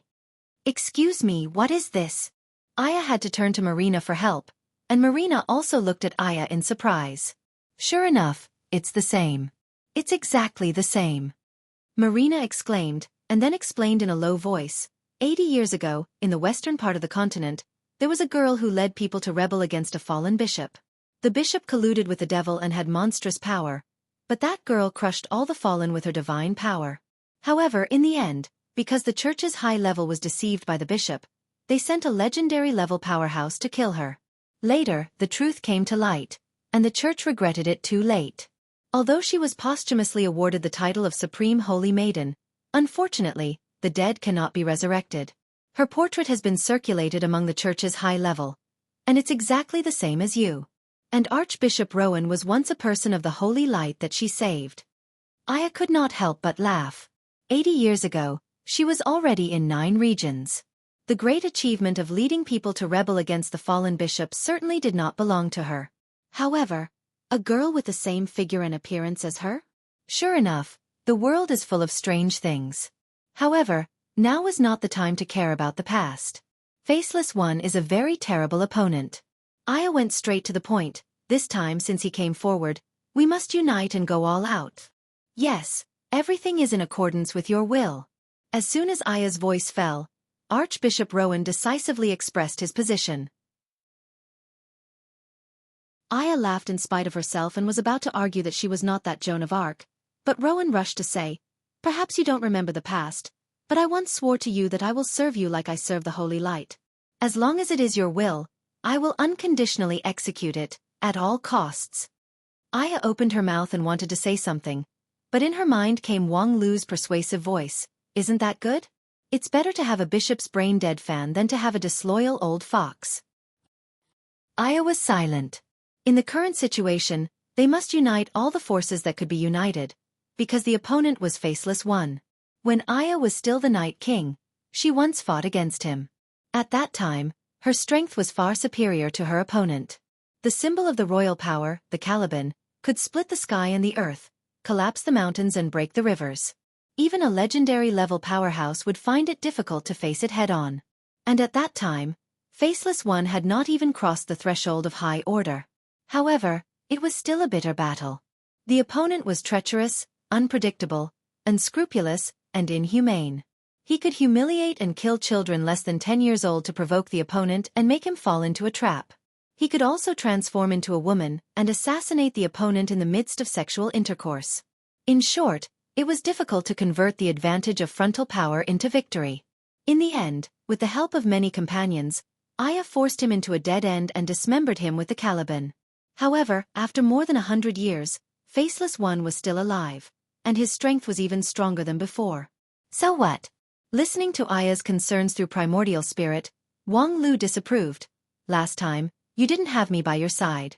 Aya was somewhat amused, but also somewhat warm. Don't underestimate the enemy. The opponent is a devil who is very good at playing with human nature. Wang Lu shrugged. The problem is, I don't have any human nature for him to play with. I am driven by beastly nature.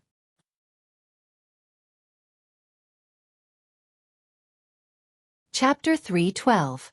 It was time for the 10-day meeting in the Dragon City Cathedral. During the assembly, in addition to the lowest-level priest trainee, the thousands of clergy in Dragon City must gather together to listen to the bishop in the magnificent cathedral to convey the will of the Holy Light and assign the latest task. The power of Holy Light religion in Dragon City was very powerful. Merely in the priest team that was on the surface, there were dozens of high-order professions. Among them, Archbishop Rowan was an intermediate high-order professions, which could be equivalent to Yuanying stage. There were also 7 or 8 people of the same level, and there were hundreds of middle-order professions. So many priests gathered together to sing the hymn of the Holy Light. The pious power of faith, under the guidance of the bishop, would make the Holy Light in the cathedral soar to the sky, like a divine sword that could run through the world. This scene would happen once every 10 days, but every time it happened, the hearts of those who saw it would still be filled with fascination. This was the rule set by Archbishop Rowan decades ago. He wanted to use this kind of daily ritual to constantly engrave the brand of Holy Light in people's hearts. As for the effect, it could be seen from the 10-fold increase in the number of believers in the past few decades. Dressed in a gray robe, Peter had been busy since before dawn. As a church's middle-order priest, if placed in other places, he could already become the bishop of a small town, with power over one side. However, in the Dragon City diocese, there were hundreds of clergy like him, so a middle-order priest was nothing special. Fortunately, however, he got the attention and value of Archbishop Rowan, so his future was much brighter than those common faces. It was 10 years ago by chance, when the archbishop inspected the priest's dormitory. Most of the young priests in the dormitory were in a mess, but Peter was the only one who arranged everything in order. This left a good impression on the archbishop. In the next few years, the archbishop gradually assigned some small chores to Peter, and every time, Peter did it beautifully, without any negligence. Therefore now, Peter was responsible for the work of the 10-day assembly. It sounded simple, but to arrange thousands of people in an orderly manner was also a test of one's ability. Peter and the servants in the cathedral had started preparing before dawn. Finally, an hour before the assembly began, all the work was ready. Then, he patiently waited for more and more priests to gather from all directions, waiting for the arrival of the archbishop. According to common sense, he would appear in the middle of the square and first chant a hymn to attract faith and stimulate the holy light so that the divine sword of holy light would pierce through the firmament. After the ceremony, the work for the next 10 days would be arranged. Peter stood next to the stage where the archbishop was speaking, waiting quietly. However, even when it was past the appointed time, the archbishop still did not appear. He was actually late. Peter was shocked. For decades, unless there was a special mission in the Holy City that kept the archbishop occupied, he had never been late for a meeting. Could it be? Peter winked at a young clergyman in the rear, and told him to go to the archbishop's bedroom. But before he finished assigning tasks, he suddenly felt that the atmosphere in the square was a little strange.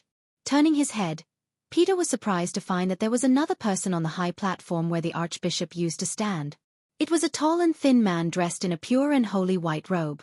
What was shocking was that this person's face was completely blank without any facial features. He looked eerie and terrifying, causing people to tremble with fear. "Who are you?" Peter wanted to ask for the first time, but he found that he could not open his mouth at all, let alone make a sound. Obviously, the same was true for other people in the square. Otherwise, someone would have come forward to question why this stranger was standing in the position of the archbishop. "Quiet." The faceless man raised his hand. "I am the new chief inquisitor appointed by the Holy City." Before everyone had time to question, the faceless man released a special holy light. "This is the proof of the Holy City." Among the thousands of people present, most of them had enough knowledge to recognize the emblem of the Holy City. After seeing that it was indeed issued by the Holy City, everyone relaxed their vigilance. It was just strange. Why did the Inquisition, which had always been low-key, suddenly become so high-profile? In the past few decades, the judges of the Inquisition had never attended a meeting. Among these thousands of clergymen, more than 80% had never even seen the chief inquisitor, Count Conrad. And why the church suddenly changed the chief inquisitor was even more unknown. I know that many people are wondering why the chief inquisitor changed from Conrad to me. And why would I, as the leader of a shady organization like the Inquisition, appear in this open and above-board gathering like yours? To put it simply, I am here with a sacred mission. I need to change the status quo of this city. Many of the old rules will be broken, and new rules will be established. Faceless One said, for example, from now on, I will replace the former Archbishop Rowan in the management of the parish. I hope you can seriously cooperate with me. As soon as this remark came out, the audience was in an uproar. As a confidant of the Archbishop, Peter was so surprised that the scripture that he held in his hand fell to the ground. Replace the Archbishop Rowan to preside over the work? What kind of method was this? Rowan has been the manager of the Dragon City parish for more than 30 years. During this period, he has been conscientious and never had any major oversight. Moreover, now that he was old, most people thought that he would stay in the position of the archbishop until he retired. The senior clergymen of Holy Light religion were lifelong, so it meant that he would not rest until he died. So, why would a new chief inquisitor suddenly appear to take away the authority of Rowan? Moreover, even if they wanted to find someone to replace Rowan, they should be promoted from the local priest. In Dragon City, there were more than 10 to 20 senior priests who coveted the position of archbishop, and each of them had the capital to succeed the position. At the very least, they could promote the parish's holy woman. At least their popularity was strong enough. However, the Inquisitor had always been walking in the shadows, so how could it jump to the front of the stage now? Because there is no one available in the Dragon City parish. Faceless One made a seemingly helpless gesture. Your Archbishop and Holy Woman have defected to the enemy. Holy City believes that the clergymen of the local parish can no longer be trusted, so I can only take control of all the work. Boom.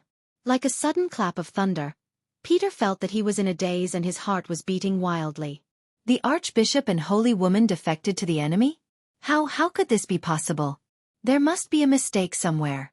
Looking around, the people in the square were also in disbelief.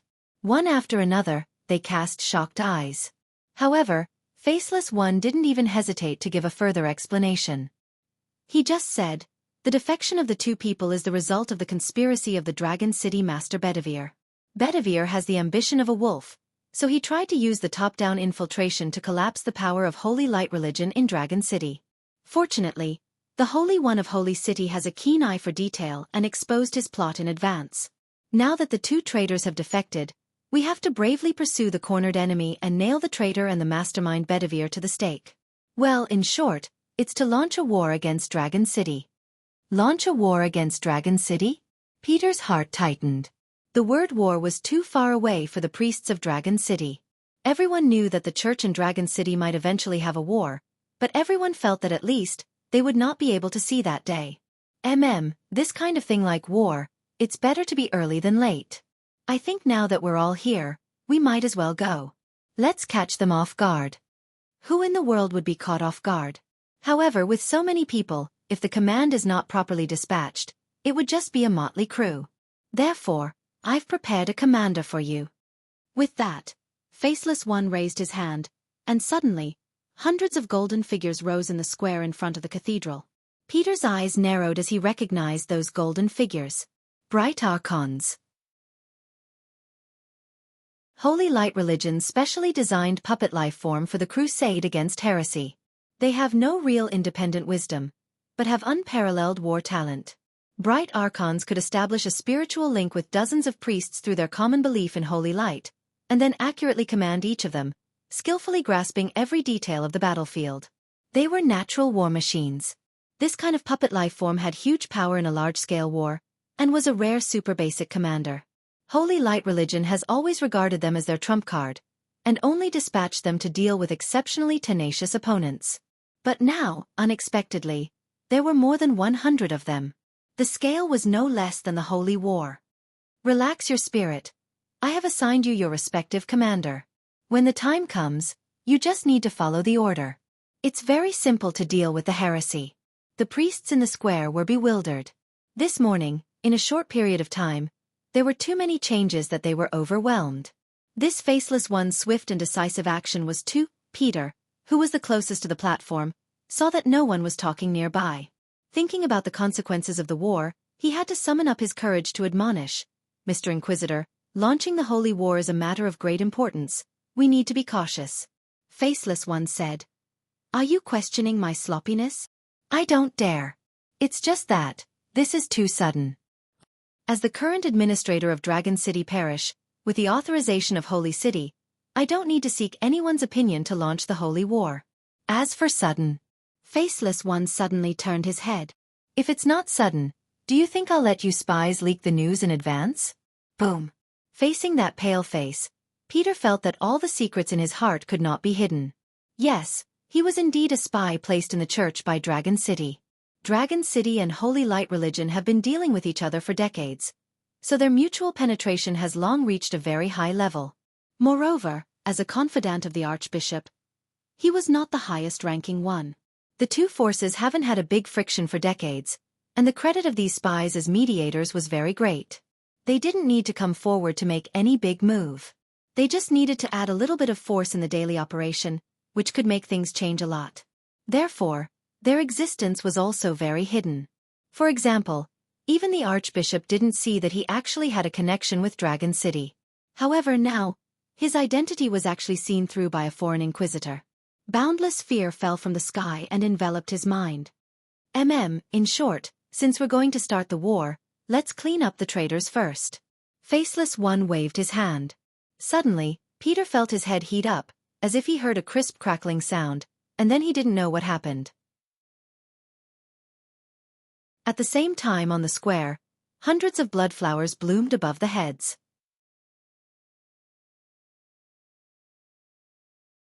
Chapter 3:13. The morning in Dragon City was busy and orderly. The large and small shops in the business district had just ended their night of revelry and had a short rest. Soon, they would nervously start a new day's journey. The people in the residential area opened their sleepy eyes, got up to wash up, and began the busy day. In addition, in the streets and lanes, the workers who were responsible for maintaining the normal operation of the city had begun to work hard. As always, a bustling and simple day was about to begin.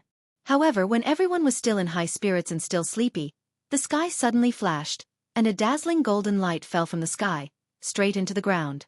For a time, the entire Dragon City was plunged into a sea of light. The boundless light swallowed everything. Everyone was blinded by the strong light, as if they were in a furnace. No matter how much sleepiness they felt, it was swept away. After no one knows how long, the light gradually dissipated.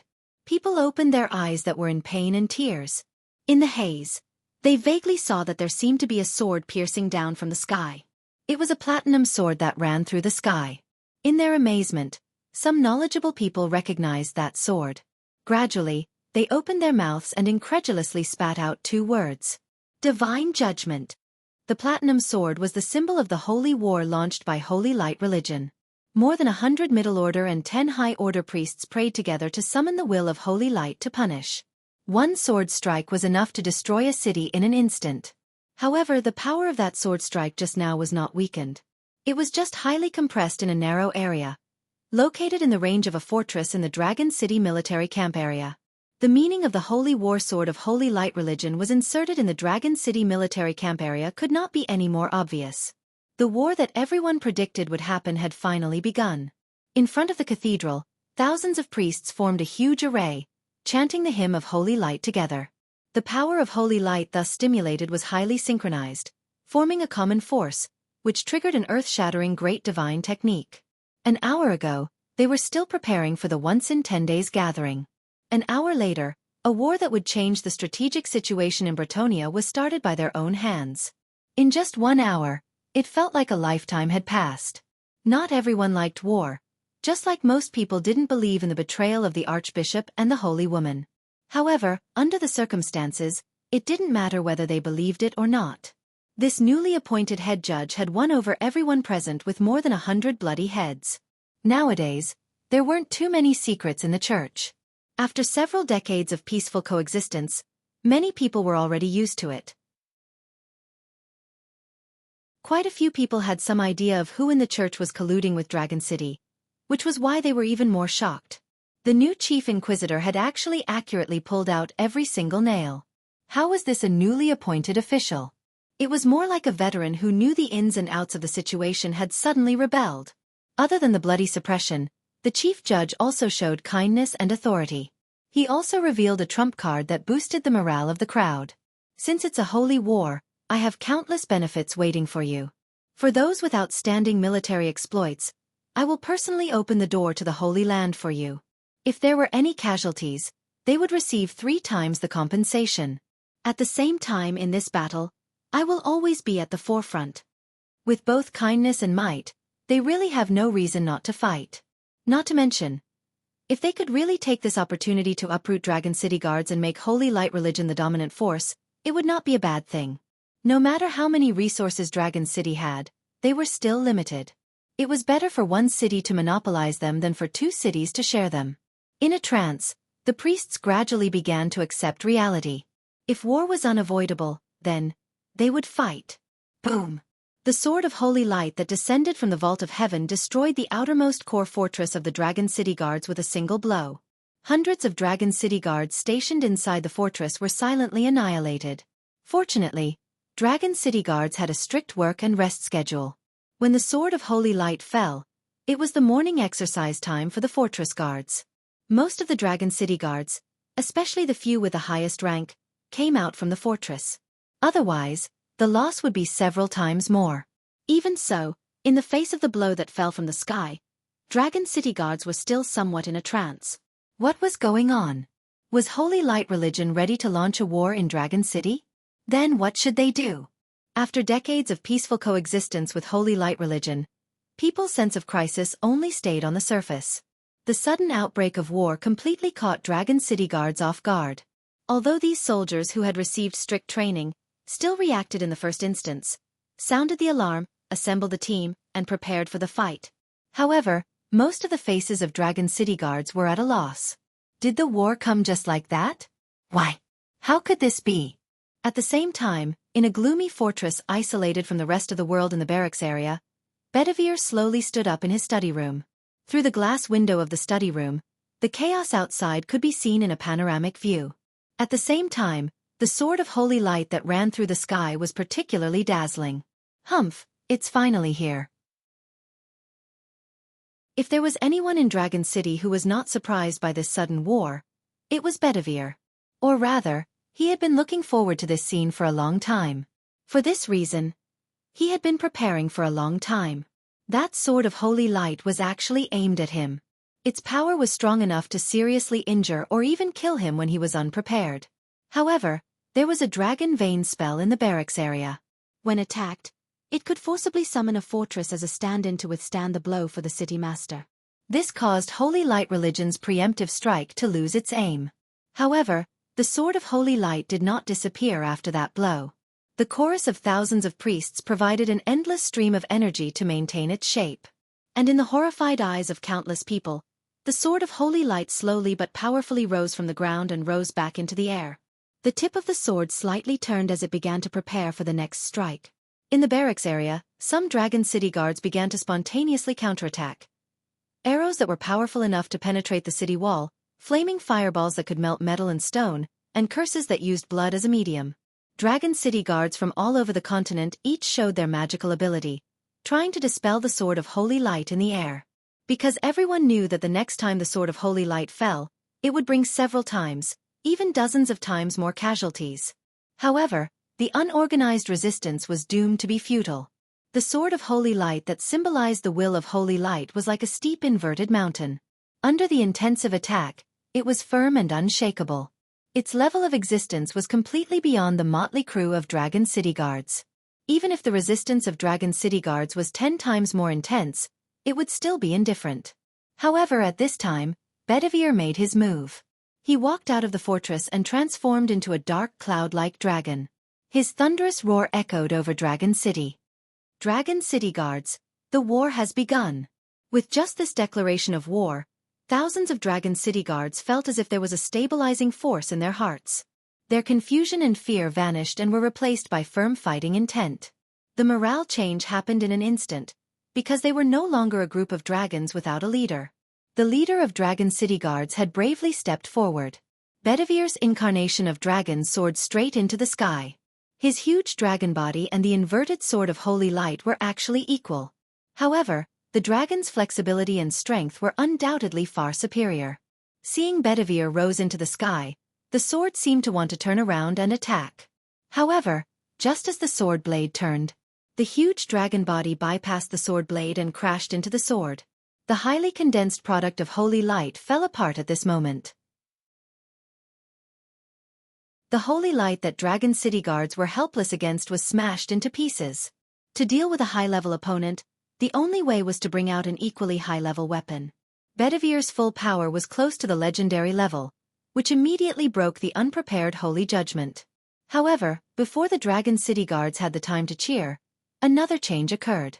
From within the broken holy light, a snow-white figure suddenly appeared. In front of the dragon, that figure was as small as a grain of sand. However, in his hand was an astonishingly long spear, which stabbed Bedivere. In a split second, the hard scales on Bedivere's body melted and cracked, and then the spear went straight through. The wound caused by the spear was like a needle prick to the huge dragon. However, Bedivere uttered a painful and angry roar. His dragon body quickly disintegrated, and in the blink of an eye, he returned to his human form, which then confronted the sneak attacker. Bedivere was wearing a military uniform. When he dispelled his dragon form, he changed into the Knights of the Round Table. Opposite him was a tall and thin man in a white robe. His face was blank.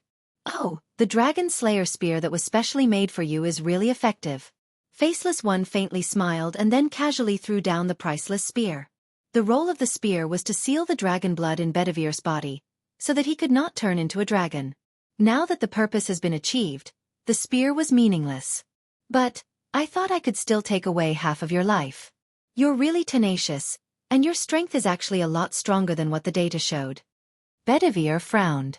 Feeling the increasingly weak dragon power in his body, his mind was actually thinking of another question. Where are Marina and Irene? Upon hearing this question, Faceless One was suddenly startled. In his view, weren't those two people and Archbishop Rowan already rescued by Bedivere? Now that he asked about it, what was going on? Was it someone else who rescued them that day? However, the advantage of Faceless One was that no one could read his mind from his expression. After suppressing the doubt in his heart, Faceless One laughed and said, "Are you talking about those two apostate female bastards? I've already eaten them. Especially your daughter. Her taste is really fresh and tender. I used a bamboo stick to skewer 100 of them and ate them all night, but I still haven't had enough. Ha ha ha. You're courting death." Bedivire's eyes turned blood red as he rushed straight toward Faceless One. The dragon power in his body was suppressed to the limit, but the power belonging to the Knights of the Round Table had been pushed to an unprecedented peak. In an instant, the long sword with inscriptions was waved thousands of times, setting off a tornado that could destroy everything. Faceless One's figure flickered incessantly, cleverly avoiding each slash. However, his counterattack was also bounced off by Bedivire's knight's heavy armor, and thus failed. Oh, unexpectedly powerful. Even in a violent rage, you don't reveal any flaw. You're indeed worthy to be the former Knights of the Round Table. Faceless One calmly said, however, as long as the weakness of human nature is still there, there's nothing great about it. With that, Faceless One pulled out 2 daggers and engaged Bedivere in close combat. Although he couldn't hurt the enemy, he could still entangle Bedivere. At the same time, another Faceless One appeared on the ground. His aura was much weaker than the Faceless One in the sky, but his unique temperament was exactly the same as the original. Well, weren't those 2 bastards saved by Bedivere? But their aura is clearly hidden here. Forget it, in short, let's find them first and force Bedivere to submit. To deal with a veteran like Bedivere, empty threats were meaningless. Only by really controlling his wife and children could he really influence him. However, on the other hand, Bedivere was stubborn but extremely sentimental. Even if he was determined to sacrifice Marina and her daughter, when they really appeared in front of him, it was impossible for his heart of stone not to be affected. Therefore, he had to drag them out. Although the aura of the 2 people seemed to be deliberately concealed, for him, the executioner of Holy Light religion, the smell of apostate could never be hidden. Are they there? It only took Faceless One a moment to determine the location of Marina and her daughter. While his main body in the sky was entangled with Bedivere, his avatar immediately rushed to the place where Marina and her daughter were. It was in the barracks area, the accommodation area for the recruits. Marina and her daughter were on the 2nd floor of a single-family villa. Faceless One didn't need to run, but directly moved by flashing. Each time his figure flashed, he could move nearly 100 meters. In just a few blinks of an eye, he had arrived at the 2nd floor of the small building. On the 2nd floor, Marina, holding her daughter, looked in horror at the sudden appearance of Faceless One in front of her. "Let's go," Faceless One lightly said and then reached out to grab Marina. However, a sharp sword light intercepted him halfway. "Since you're here, don't be in a hurry to leave." The words were spoken in the common language, but the one who spoke was an authentic 9 Regions cultivator. Meeting a 9 Regions cultivator in this place at this time was indeed unexpected. However, Faceless One simply ignored him. "Don't get in the way, small fry." Then, his figure flashed past that 9 Regions cultivator and directly went to grab Marina. However, when he landed on the ground, he found that the space had changed. All around him was the bloody sky and the earth, and the dense forest of broken swords. "No one can cross my sword defense," Wang Lu lightly said and then turned around. "You're tuning in to the Xueqi's Martial Arts Saga YouTube channel. Don't forget to subscribe and join us on this journey to catch the most captivating stories.